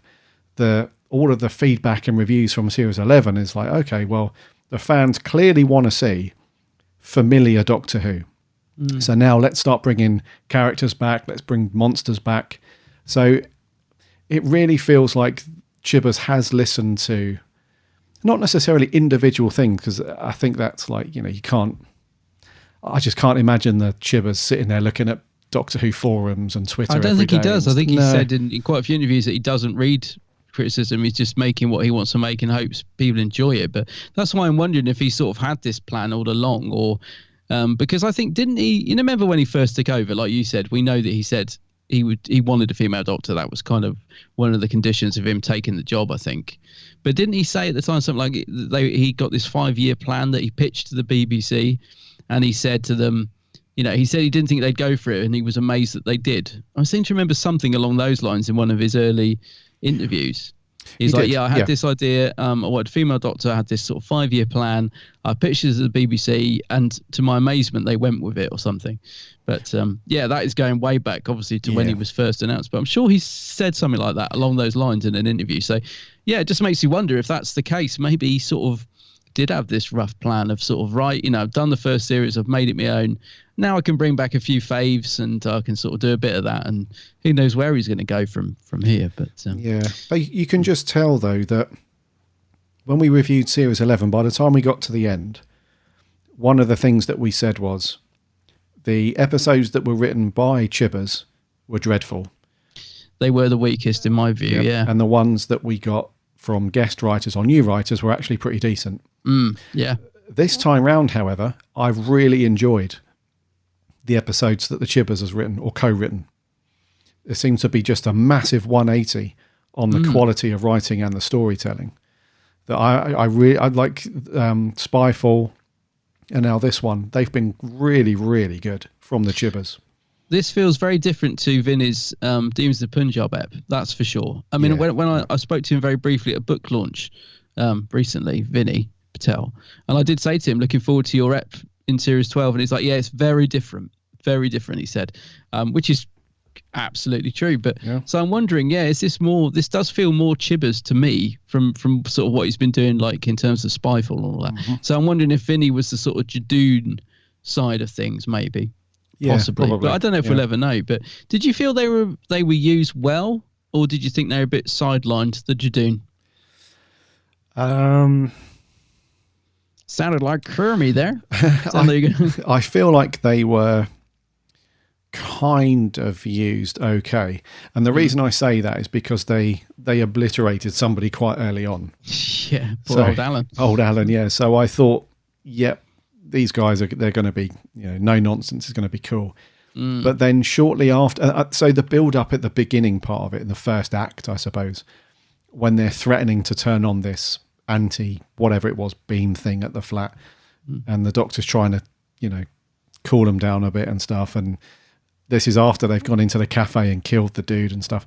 I thought, yeah, these guys mean business. But then shortly after that, you don't really see them that much. And then when we see them later on, they just standing around. And not really doing much. So I thought, yes, they were good.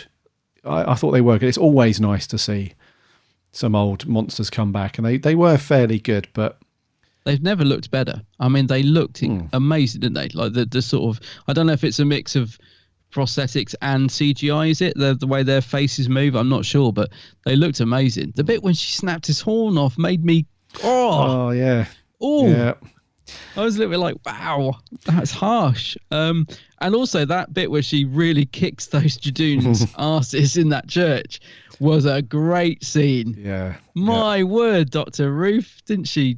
Wow. I really like the Judoon in this because as much as I like them, they're not the most exciting of sort of, well, you wouldn't call them an enemy, would you? But I do find it quite interesting that they're these sort of trigger happy police. So they're sort of in between being good and baddies, really. Bit in the middle, aren't they? They're not one or the other.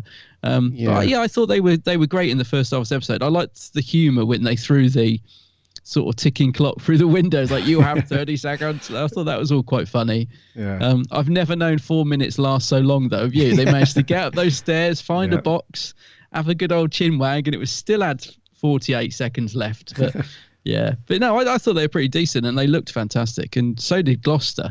Made for a great backdrop. Oh, the cathedral and stuff. Yeah, lovely. I wonder where that lighthouse is as well. I'd love to go there. That's probably not in Gloucester.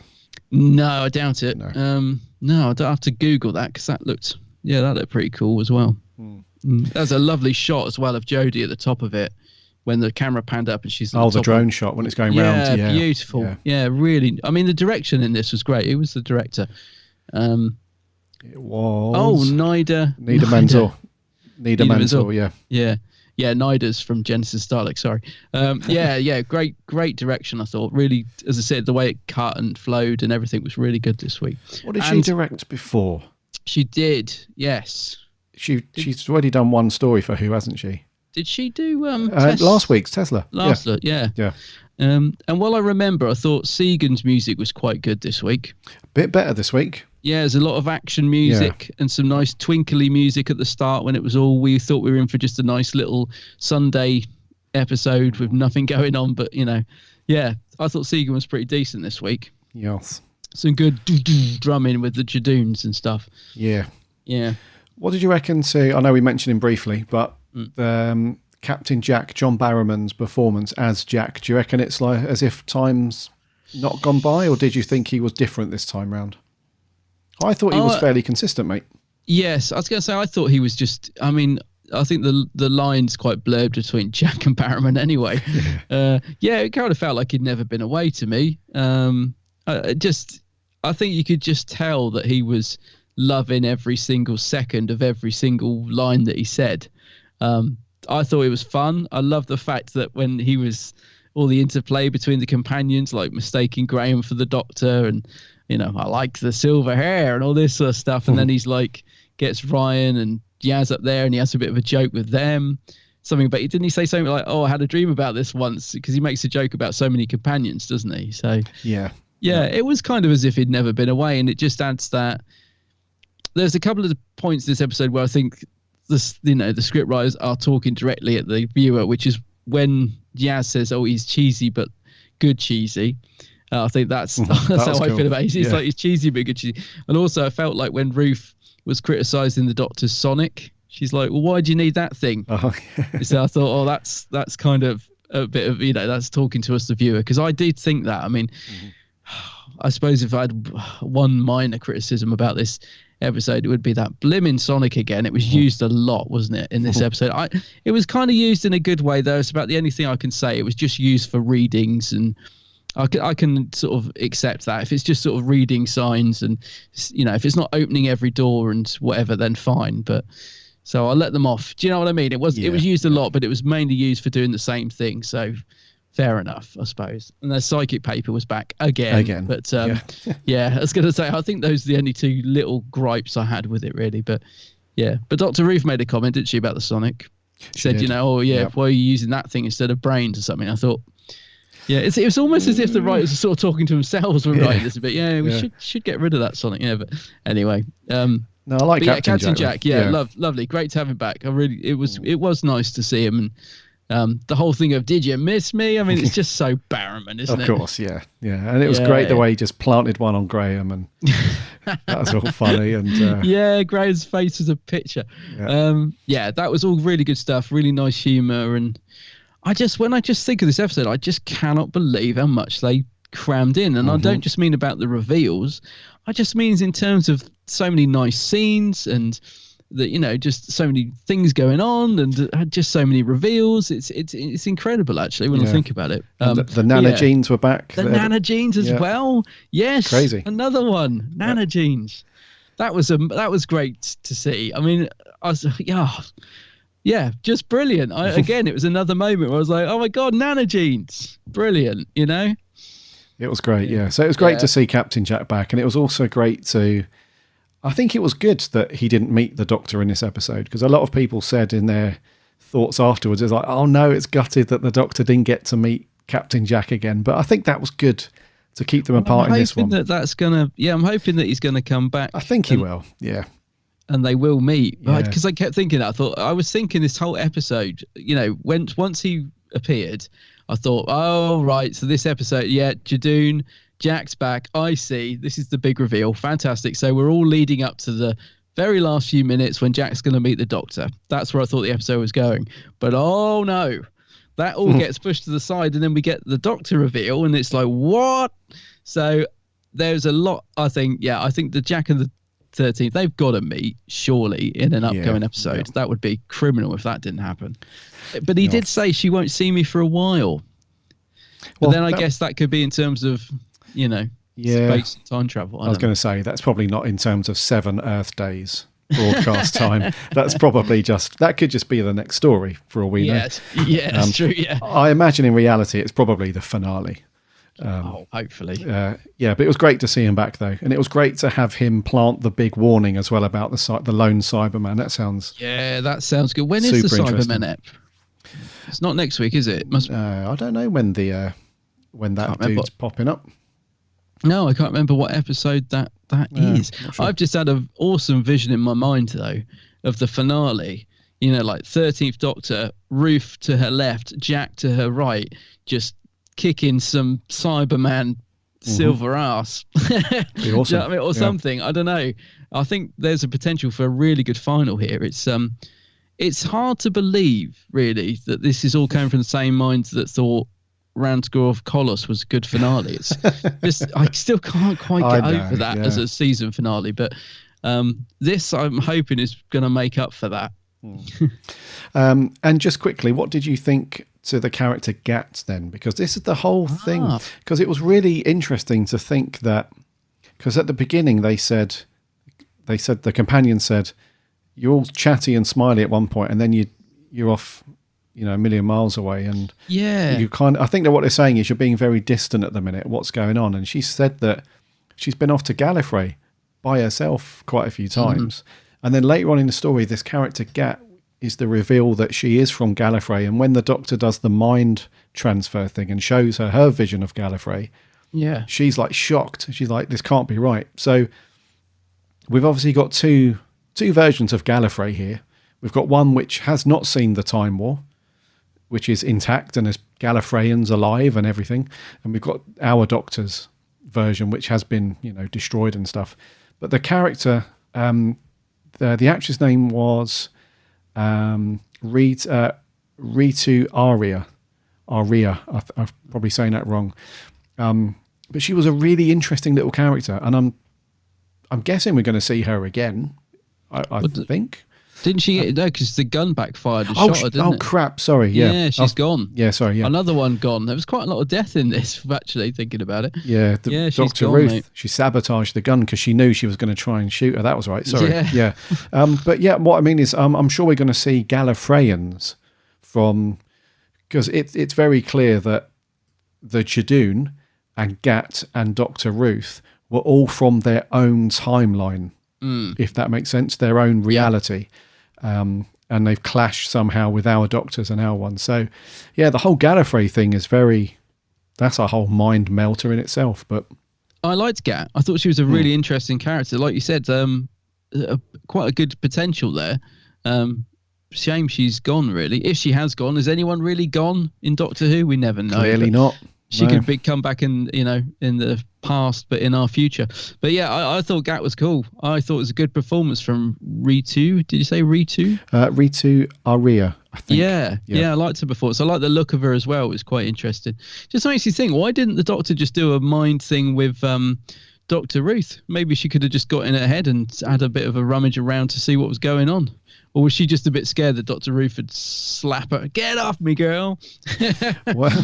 well, yeah. I mean, there's also there's a dangerous thing with that, I suppose. Yeah. Do not cross the streams. Yeah, it's like a Ghostbusters thing, isn't it? Yeah.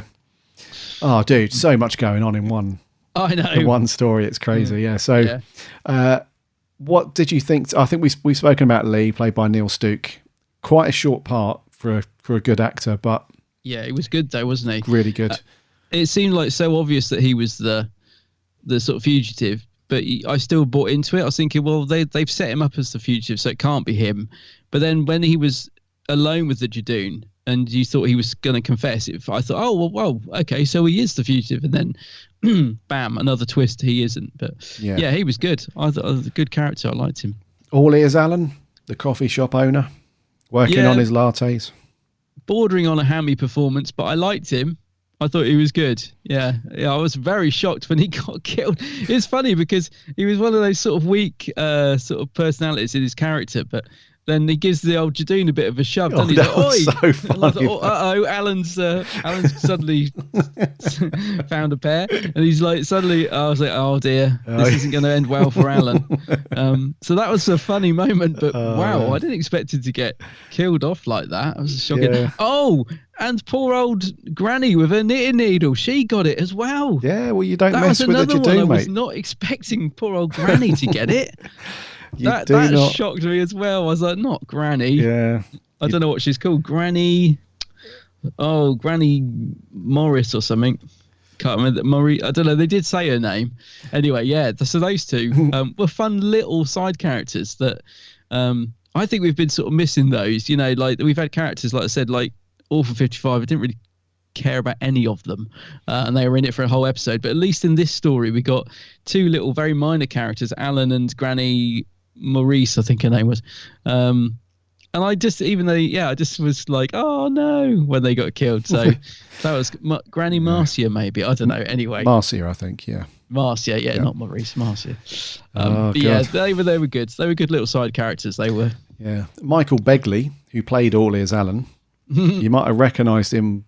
He was one of the pirates in the episode The Curse of the Black Spot. Oh, right. Okay. No, I didn't recognise him, but okay. Yeah, so his second outing with Who. Yeah, it's a good little character, though. And that scene where he shoves it is so funny, man.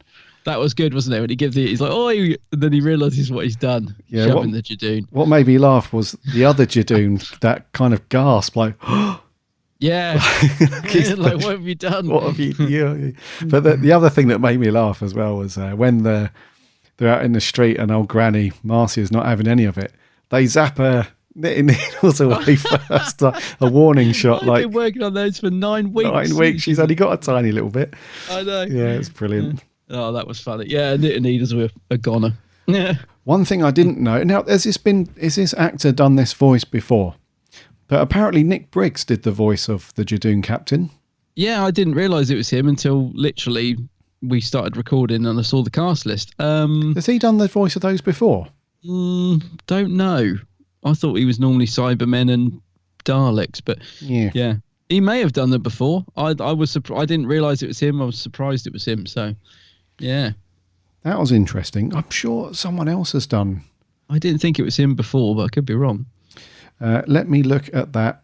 What was that? Sarah Jane, Prisoner of the Judoon. Prisoner of the Sarah Judoon, Jane. yeah. Let's see who voiced the Judoon there. That's a good story. If anyone hasn't watched that, for a bit of fun. No, he did. He has been the voice. Yeah. Interesting. For some reason, I just didn't associate him with the Judoon, but no, me either. There we go. There we are. Well, Briggsy. Yeah. Oh, Briggs doing the business. Yeah. Anyone else to talk about All Ears Alan League? Blah, blah, blah. Okay. What about our TARDIS fam then? We spoke about them briefly, but all three of them taking a bit of a back seat for the Doctor, which is good for a change. Yeah, I think so, but not in a bad way this week. No. I felt like they were, because sometimes they just seem to be just following around like lost lambs, but at least this week they got a bit of interaction. Like, I loved all the stuff on the spaceship with Jack. I thought that was good, and that was the other nice bits of surprise stuff happening in this episode. Like when they got taken away, it was at really random points, so it kept you sort of on the edge of your seat. You couldn't see that coming, if you know what I mean. It was as if they're like, right, we'll do it now, and that will shock the viewer. They're suddenly gone, and that was good. So I thought the fan were good. I did like the scene you just mentioned a few minutes ago when the Doctor's just seems to have gone into her own world and forgotten they're there, and they're just like, she's doing it again. Yeah. And they were just, I thought it was a really nice scene, and she's sort of, oh, how long have you been there? Just like, I liked that they've just noticing that the Doctor's just, something's not right, They've the facade of being all bubbly and happy all the time is starting to slip, and they're actually getting to see the real Doctor, and gradually they're sort of forcing her to tell them more about her and stuff. And so that was really nice. It's really good, those scenes. And you mentioned it earlier about when Yaz snaps at the Doctor for talking to Ryan a bit rudely. Yes. Mind you, he does ask for it sometimes. He does. But no, I mean, yes, they still need a little bit more, I think, in terms of development, all three. I mean, Graham's by far the most assured. I love Graham, but Yaz is definitely coming into her own. Tosin, for me, is still the one that just looks a little lost sometimes. But they were good. I think they were well utilised, this story, in terms of just keeping them in fun scenes and stuff to do. So no, I agree, mate. Yeah. A lovely scene at the end as well when you can see the Doctor's worried about what's going on. She's got that nice little line. She's like, time is swirling around me and something's coming for me. Yeah. Really cool stuff. And that's what I mean. The stuff that's been written for her so far this series is miles ahead. Oh, it is. Of series 11. And then you've got Ryan's like, let them come. So that was really nice. And you can tell, even though they're having their little pops at each other at the moment and they're not quite clicking all the time, you can tell that they've got her back still. They're like, look, don't worry about it. Whatever's coming for you. We're a family. We stick together. We'll sort them out. So I like that because they are starting to feel that, like that, that end scene, and as I said, that scene at the beginning where they're just noticing that something's not right. They are starting to really sort of feel like a proper sort of unit, if you like. So I think we do need that, because I think if one of them is going to get killed off, or we don't know that one of them is, but should one of them go this series, it's got to have a bit of an impact on that. So yeah, for sure. Yeah, they're all good. Anything else you want to mention, Bud, before we slap a score on this one? I mean, we could just go into theories and that forever, I think, but I've covered all the points I wanted to make. The only thing I didn't say was my friend Phil pointed out that when next time you watch this, there are clues there about Ruth in her flat. So the windows look like the TARDIS windows in her house. And I did notice this myself the second time I watched it. Her mirror on the wall is like a hexagonal roundel type. And I thought, oh, yeah. So there are little clues in there, which I really thought was a good touch as well. But but no, I think in terms of all the main points, I think hopefully we've managed to cover it. It's one of those stories when I think there are just so many bits in it. It's probably stuff we've forgotten, but it's just one that I was really excited to talk about this morning. So, I think we've covered the main points anyway. Rightio. It's me to go first. It is. I am going to give this a 9 out of 10. A 9 out of 10? Yeah. I thought you would. I thought that's what you'd give it. Yes, I'm giving it, I don't know. I've written 8.5. Oh, okay. Yep. Yeah, it's very, very strong. I was around a 9 as well. I was thinking, is it a 9? It's very good. But I don't know. I'm going to stick with that's what I wrote. I'm going to stick with what I wrote. And at 8.5, I thought it was very good. Cool. 8.5, cool. Yeah. Yeah, I've given it a 9 because I felt like just out of nowhere, they have just dropped this absolute belter of a story with just Kip. There's not once did I ever think about reaching for my phone to check Twitter or anything like that. It just was really good. Old characters coming back, monsters coming back. Jodie, brilliant in this one. Writing was on point. Great characters. The reveals were just crazy. It was just such an enjoyable episode. It just one of the best from Jodie's era so far for me. This is one of the best. Yep. And it's been a very long time since there's been an episode that I've been genuinely really excited to watch again. Like I would quite happily go and put this on again now and watch it. Yep. And that has there's been episodes what I've liked. And yeah, I'd like to watch that again, maybe next week, at some point. This one, I'm very sort of itching to watch it again because there were so many bits in it I enjoyed, so many moments. So yeah, I'm wondering if I should give it a 9. I told you this happens all the time. I'll tell you why I'm saying that, because I've got a feeling that I rated Woman Who Fell to Earth a 9 in my moment of madness, and this is better than that. The Woman Who Fell to Earth, where was that? That'd be 2018. 2018, yeah. I was going to say, I'm looking back at last year, but of course, Dot 2 wasn't on. The Woman Who Fell to Earth. You gave it a 9. I gave it an 8.5. Oh, really? Yep. Okay. I'm going to change it to a 9 for you. I'm going to give it a 9. Yep. I can see where you're going, mate. You won't sleep tonight. You'll DM me on Twitter like 1 a.m, like, Gaz, this has got to be a 9, mate. It's got to be. You'll be thinking about it all day. For enjoyment factor as well, it's got to be a 9 because, yeah, as I said, I really want to watch it again, and I watched it twice just last night. Exactly. So it's got to be a 9. Okay. There we go. 9's all round from us. 9's all round, yeah. We had some audio clips in. By the way, a very massive thank you to all of you that sent in your clips so very quickly, because I tweeted out last night after the episode saying, look, we have to record tomorrow, so if you want your reviews in, get them in, and you did not disappoint as always. Love you guys. So let's kick off with the audio clips. This is Alex Kingdom. Hello, Gary and Adam of the Big Blue Box podcast. Fugitive of the Judoon. I'm going to say now straight away, I loved it. But obviously this episode, because of how it's structured, has a lot riding on it, and the finale and the rest of the series has to be good, because this episode was like a 15-minute info dump for the rest of the series. We've got a lone Cyberman, we've got more Gallifrey shenanigans. Are they linked? Who knows? First of all, my only negative of the story is the Judoon was sort of an afterthought after the first great 10-15 minutes that they had. But after that, let's get the thing that I'm more worried about. The new Doctor, I don't know the actor's name. I want this to be multiverse. I don't want them to rewrite the history of Who, not because she's a woman, like I've seen on Twitter already, which annoys me, but because it would just annoy me for the sake of, we've known this history for so long, why change it? And it's not one of those things that I don't mind my expectations being subverted, it's just, like, that's not how we've written it in the past. But Jack's back, I'm very happy, I love the way they used him, I like the fact that this is more set up for his next appearance, whether that's more in this series, because if they kept this under wraps, they could possibly get him back. But the fact he was only in one room leads me to believe that they're just going to announce he's back in an episode for Series 13. I have to give this episode like a 8.5 out of 10. I can't wait to see what they do in the future, but this episode will completely go down in my rankings if the rest of the series is bad. But I'll catch you guys next week. Have a good rest of the show. Cheers, Alex. It does make a good point, you see. There's a lot riding on this now. It's a great setup. Yep. It's got to be a good payoff. I was going to say, you've set the bar. Ooh. In terms of enjoyment and reveals and stuff. We now need the conclusion to be strong, don't we? Yes. But I see what you mean as well, Alex, about Cyberman shenanigans.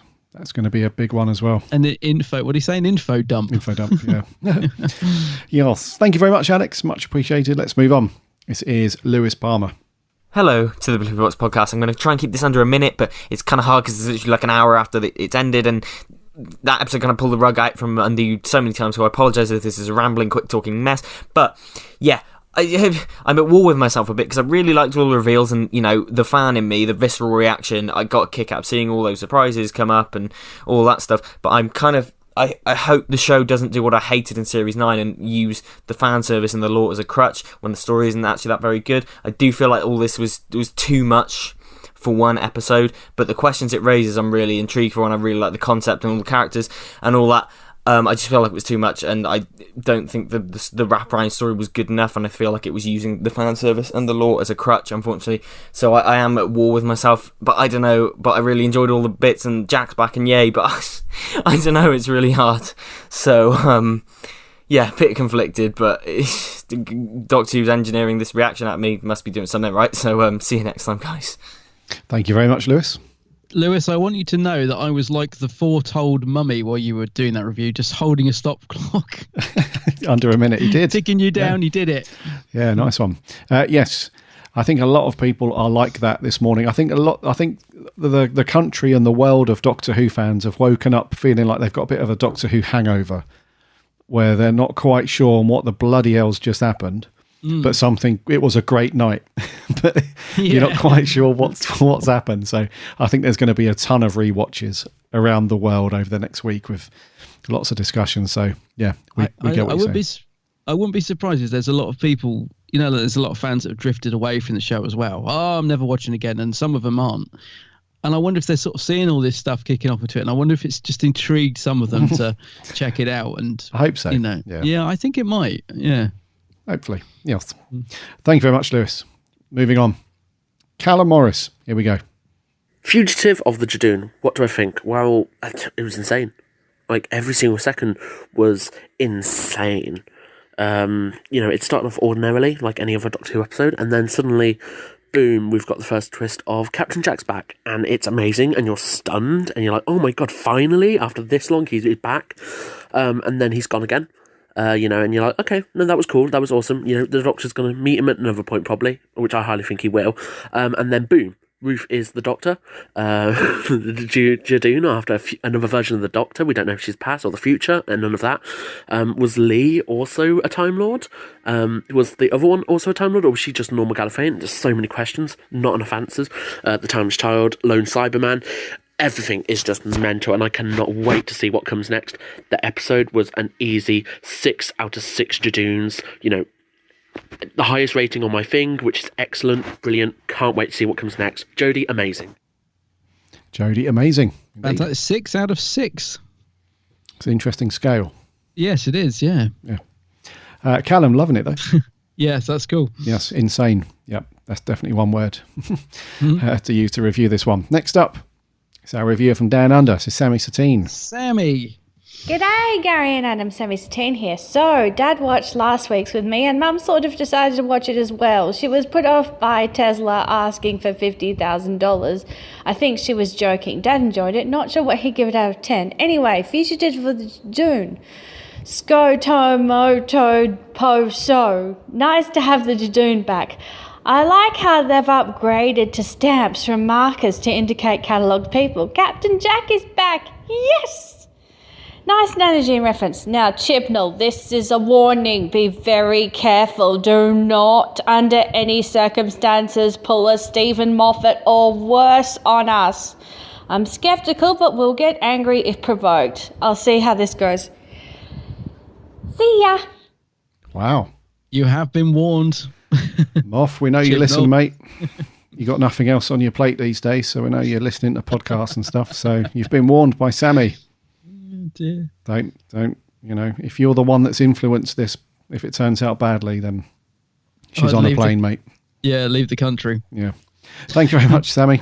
I hope it turns out well and you're pleased. Anyways, last audio review. Craig Bryce. Here we go. Hi guys, hope you're well. So, Fugitive of the Judoon. Well, there's so much going on. I don't know what to think, but I have to say I like that because I haven't felt like this since Stephen Moffat's era, back when the name of the Doctor aired. And at the moment, I think the series needed that. It needed that kick into second gear, and Chibnall's done that, so well done. Captain Jack's back, but I felt his performance was slightly over the top, but it was good to see him back. I did enjoy it. The rest of the cast were okay as well, including Jodie. Jodie was better.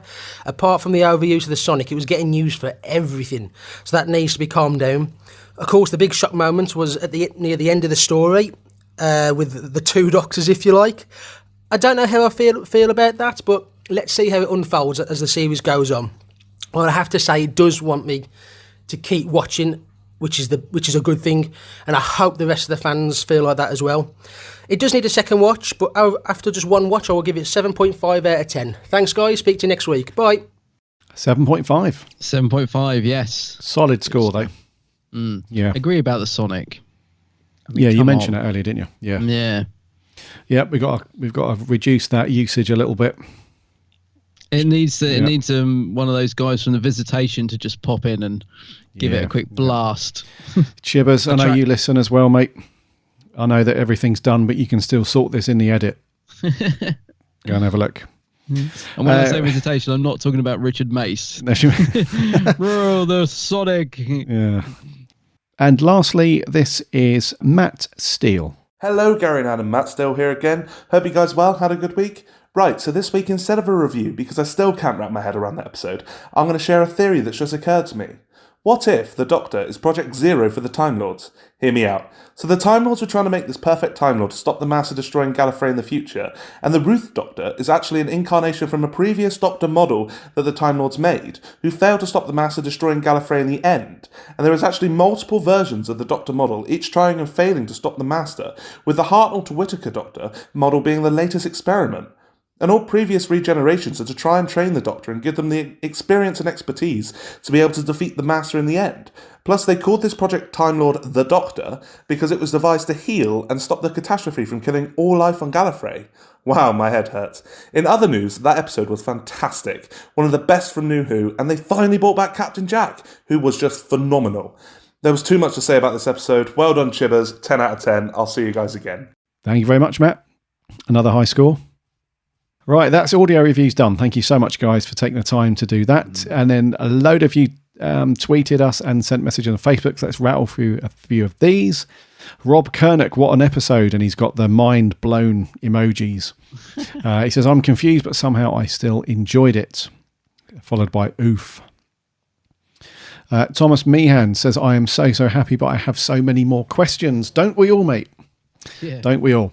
Joshua Vander Slews or Slies says, an utterly amazing episode with a bang of surprise moments.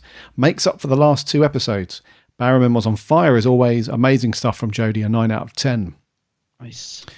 TARDISNet 66 says, don't know what to think.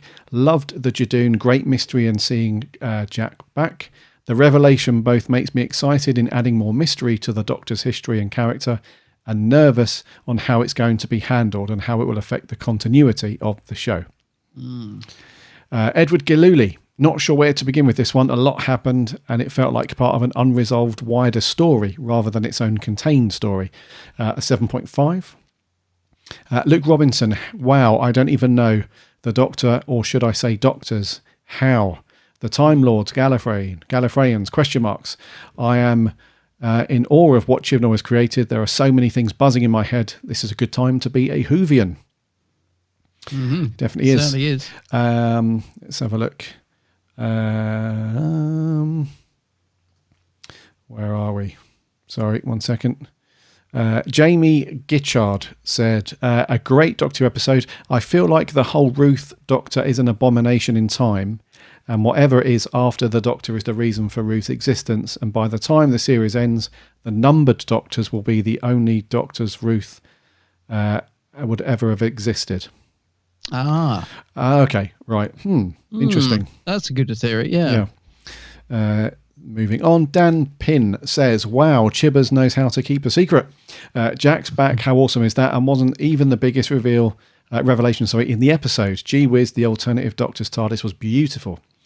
A 9 out of 10. Gallifrey Forever 97, our friend Reese, says, my brain feels like mush after that. What started off as an intriguing Judoon story turned into surprises and shocks I'd never seen coming. The episode kept pulling the rug from underneath you with every twist. Maybe it was a lot with one episode, but we shall see where it goes. Dan Pin goes on to say, also forgot to say Jodie was magnificent. Gets better with each episode.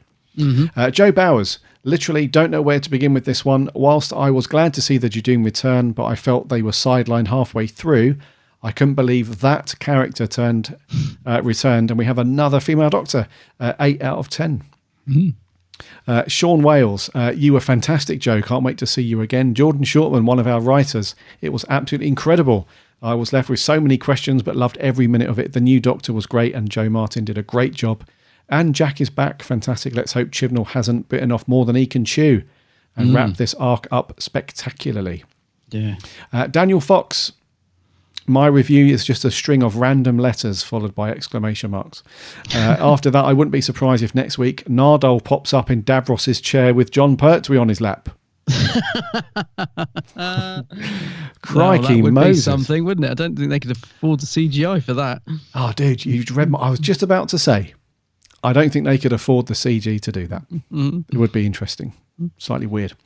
Matthew Wackley says, by far the most interesting thing to come out of this incarnation of Doctor Who. For once, it was actually exciting. I propose a swap. Propose a what? A swap. I think he's referring to Doctor he likes there. the new, yeah. Let's have a look. Marco Bricks UK. So much to take in. Most things I liked. Few not so much, but I have to say I did enjoy 8.5. Let's have a look. Davros. Wow, that is the initial reaction. We'll need to watch again. So much going on, so much to process. Think it is great, to be honest. Love the reveals, love seeing Jack. It gives it a 9 out of 10. 9. Harry Gillisnan. Captain Jack Harkness, 9 out of 10. Etchy. Oh my goodness, guys, so much to take in. But if Ruth is a pre-Hartnell Doctor, then why the police box? Yeah. As well as the Master said, everything you know is a lie. I give it 9. Jack doesn't look a day older than he did 10 years ago. Egos out of 10. It's called hair dye. Hair dye, yes. Actually, he's got really light grey hair now, hasn't he? Yes, it must be, yeah. Zombie Who. Oh, wow. I just started having doubts last week, but this is just wow. It was just non-stop. The Judoon were a great addition. Jack gave the biggest smile on my face ever, and the reveal of the parallel Doctor gave me goosebumps. This is Doctor Who. And finally, Jodie completely sold the part of the Doctor that made it her own. Gave it a 9 out of 10. Neil, Brighter Moon. So much to process in one episode. It felt like a series worth of reveals in one story. Absolutely loved it. I think this is the first episode of the 13th era that has made me shout out, now this is Doctor Who. Gave it a 10 out of 10. Craig Mateo. Judoon stuff, dull as dishwater, perked up a bit when Jack came on. He was wasted, but looks to be coming back in the later story. Concerned about continuity if this is a pre-Hartnell Doctor. I won't be happy. Not great, but not awful. A 5 out of 10. 5. Reese, love seeing Gloucester as it's my home, and the Judoon invading in full force. Amazing to have Captain Jack back, as he's part of my childhood, and can't wait to see him meet 13. Gives it a 10 out of 10. Brian Chapman, Fugitive of Judoon had it all. Mystery, suspense, humour, and a willingness to go there. Gives it a 9.5. Kathleen Dalek O.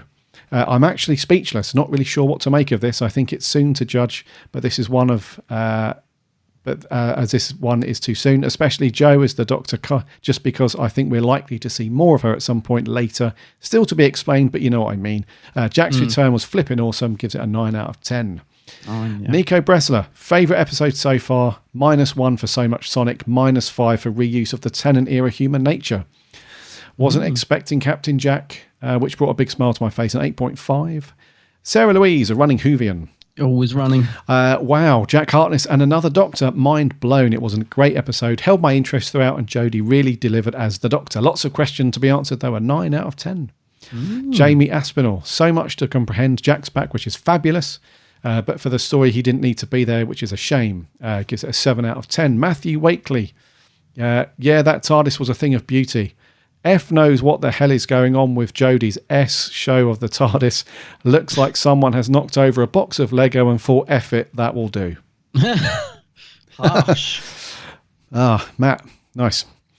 Rick Moran from the Doctor Who Appreciation Society. Hello, short and sweet. Best episode of the series so far. 9 out of 10. Mark Donaldson, one of our writers. Doctor Who as a live-action comic book crossover event, expertly combining ideas from our previous two showrunners to provide us with a baffling and compelling story.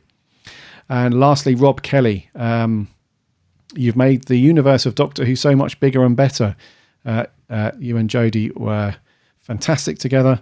And just simply awesome. The best episode I've seen in years. Doctor Who, the surprises kept on coming, and kudos to CC and team for keeping it all secret. Loved it. Nice. Very cool. And then over on Facebook, we had a few there. Gordon Hudson, very well written and totally surprising. I was gripped. My worry is that next week will be an unrelated mediocre story. This story arc has to continue, surely, ? We hope so. Matthew Taylor just says bloody brilliant with clapped hands emojis. Chloe Anderson, fantastic. My brother and I nearly died of happiness when we heard Jack's voice. Love the references to Chameleon Arch and the variations of the 10th Doctor saying Judoon platoon upon the moon. Yeah. A 10 out of 10. Wow. Danny Brown, 10 out of 10. No more needs to be said. Daniel Hickey, fabulous. Was a fantastic episode. Was hooked before the reveals. I found a new love for the Judoon. All the cast were great. 9.5. Nice. Kevin Mullin, 2-word review. Simply incredible. 10 out of 10. Lewis Blackmore, what a mental episode. Honestly left me shell-shocked beyond belief. But his return certainly had me buzzing. Can't wait to hear your thoughts. Jamie Ackley, what is all going on? Don't know, but I'm on board 100% to find out. What an absolutely magnificent episode. Set up for the rest of the run. Still processing only vague words right now. But he gave it a 10 out of 10. Wow. Lou Gallagher, love that Jack's back, even if it's probably just having missed him as opposed to what he actually did. The Judoon were good, but sidelined. Pretty sick. Jodie was good in this for the most part, especially towards the end. It's got quite a long review, but it said lots of fun. And for once this era, it felt like it flew by. Zach Jenkin, I have so many questions, but it was good. Charlie Turner, wow, that's all I can say. Really good. No scratch that. It was great. 9.5 out of 10. No. Only downside is that I thought the ending moments were a bit confusing with Ruth. I think we're all confused, buddy. Don't worry about that. Matt Searson, I thought it was brilliant. Probably my favourite of Jodie's series. A 9 out of 10. Debbie Melrose, looking forward to hearing your thoughts. Patrick Bogard, easily my favourite episode of Jodie's run so far. I'm wondering if the past catching up lends credence to the 10th Doctor returning for the finale rumour. Imagine that. Crikey. 10 and Jack. Cool. David Pritchard. Sorry, that wasn't a review. Colin Carey. Best one so far. Left you wanting more. Miles Mackenzie. What an episode. There's so much to take in. I still can't get over it. I had tears of nostalgia in my face when Captain Jack came back. I've been wanting to see him for 10 years. It's been 10 years, hasn't it? I know. Crikey Moses. It's hard to believe. Yeah. He goes on to give it a 9.5. Jeff Waddle says, I thought the Judoon coming back was going to be the equivalent of a great Sarah Jane story, and so probably a 6 out of 10. Instead, what I watched was the best Doctor Who episode since it came back. Absolutely outstanding, faultless 10 out of 10. My word. Jeff, loving it. He's loving it. He's loving life. Marty, Bad Wilf Marty. Enjoyed every second of it. Great to have Captain Jack back. He brings so much energy and fun to the show. Ruth's TARDIS was glorious. I've absolutely no idea where the series is going, and I love it. And last couple, David Mackin, Spellbinding. The Jodie era has just found its stride in epic proportions. Is this a taste of things to come? This gets a 9 out of 10. If it keeps going this way, my first modern Who, 10 out of 10. Getting nice. excited. And Dale Smith says, lastly, in capital letters, excited. And I had one more comment from our friend Morgan. He says, gosh, what an episode. That was just, I'm a bit lost for words, if I'm honest. Loving having the Judoon back, loving having him back, loving everything, loving Doctor Who. I think we're all feeling a bit like that at the minute, Morgan. Thank you very much. Thank you so much, guys, for all of your thoughts and I knew that we'd have loads, even though we were recording sort of last minute for you guys the day after it went out. I knew that we'd have loads of thoughts on this one because there's so much going on. It's an epic episode, to be sure. It's great to see such a mad reaction to an episode, and I think it's good. It's really good to see such a buzz around it again. Yeah, it's awesome. Yeah. So overall, dude, the average score, which is great, is a 9.5. Wowzers! The average. That's good, isn't it? That is really good. Yep. Yeah. Very, very cool. Right. Next week, moving on with Series 12. What have we got next week, buddy? Next week, so the episode is called Praxeus. Praxeus. Yeah. Praxeus. What's that about? A woman with ghostly white eyes. by the look of it. Interesting. Yeah. This is the thing, and we just, whenever we think, oh, well, it could be a filler episode, we just don't know what's going to be thrown in from here on in, do we? Actually, that's what I've loved about that. It's brought back the unpredictability, isn't it? We just, I thought it was just going to be Judoon this week, a bit of fun, and all of this came, so who knows what we're in for next week? Yep. Just hope it's imagine if it's just a really, don't let it be a downer after this week.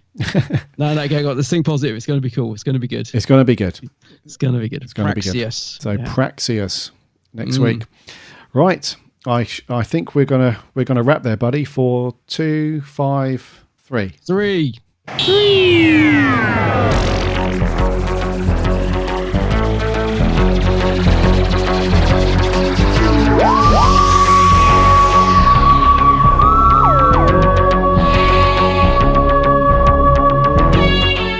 Thank you so much for sticking with us and listening to episode 253. What an episode we had to review this week. Fantastic. So much stuff going on. It's it's just, I'm sure we could have spent 4 or 5 hours going through this in detail, but yes, well, I imagine after series 12 is done, buddy, we'll have another chat about the overall story arc and all that stuff, so we'll dig a bit more into it at some point. Yes. I'm just glad we're at this point, actually. I was very worried after Series 11 that Series 12 would be more of the same, and we'd be at this sort of midpoint thinking, yeah, it's an okay, but to be at this level of excitement and intrigue halfway through Series 12, it feels good. It does, mate. Indeedy. Yeah. So next week, Praxeus, we'll be asking for your thoughts on that, so keep a lookout on the socials for it, because we love hearing your thoughts and reviews. It's one of the best bits of the show, so keep those coming. It's very, very cool. In the meantime, head over to the website bigblueboxpodcast.co.uk. You can listen to all of our shows over there, plus you can link off to the various podcast networks and apps so you can subscribe so you don't miss a show when they land every Friday. And there's also buttons to go off to the socials, or if not, just do a search for us, the Big Blue Box Podcast. We're on Instagram, Twitter and Facebook. Get involved in all that chatter over there. We chat Doctor Who throughout the week. Also, check out my co-host channel over on YouTube. Just do a search for The Geek's Handbag. Guess what? Oh, is it? Yeah, new video. The time has come. The time's come. New video. Well, hopefully. Technical things allowing. There should be a new video today. Cybermats aside. Yeah. This could be cool. Or if not today, any day now. Any day. Yeah, it's done. It's up. It's uploaded. It's ready to go. So yeah, go and check it out. Oh, lovely. There you go. A new video. So there's tons of really cool videos anyway, but just go check out his channel, The Geek's Handbag. And Adam is also on the socials under the same name, The Geek's Handbag. Give him a like and a follow, because we, like I said, we chat lots of Doctor Who. We do. Each and every week. Right. I'm going to have to go and watch this again, I think, just to try and get my mind around it. But, soak it all up. Yeah. Yes. But have a great week. Take care of yourselves. We'll see you next time for 254. Until then, my name's Gary. My name's Adam. Remember.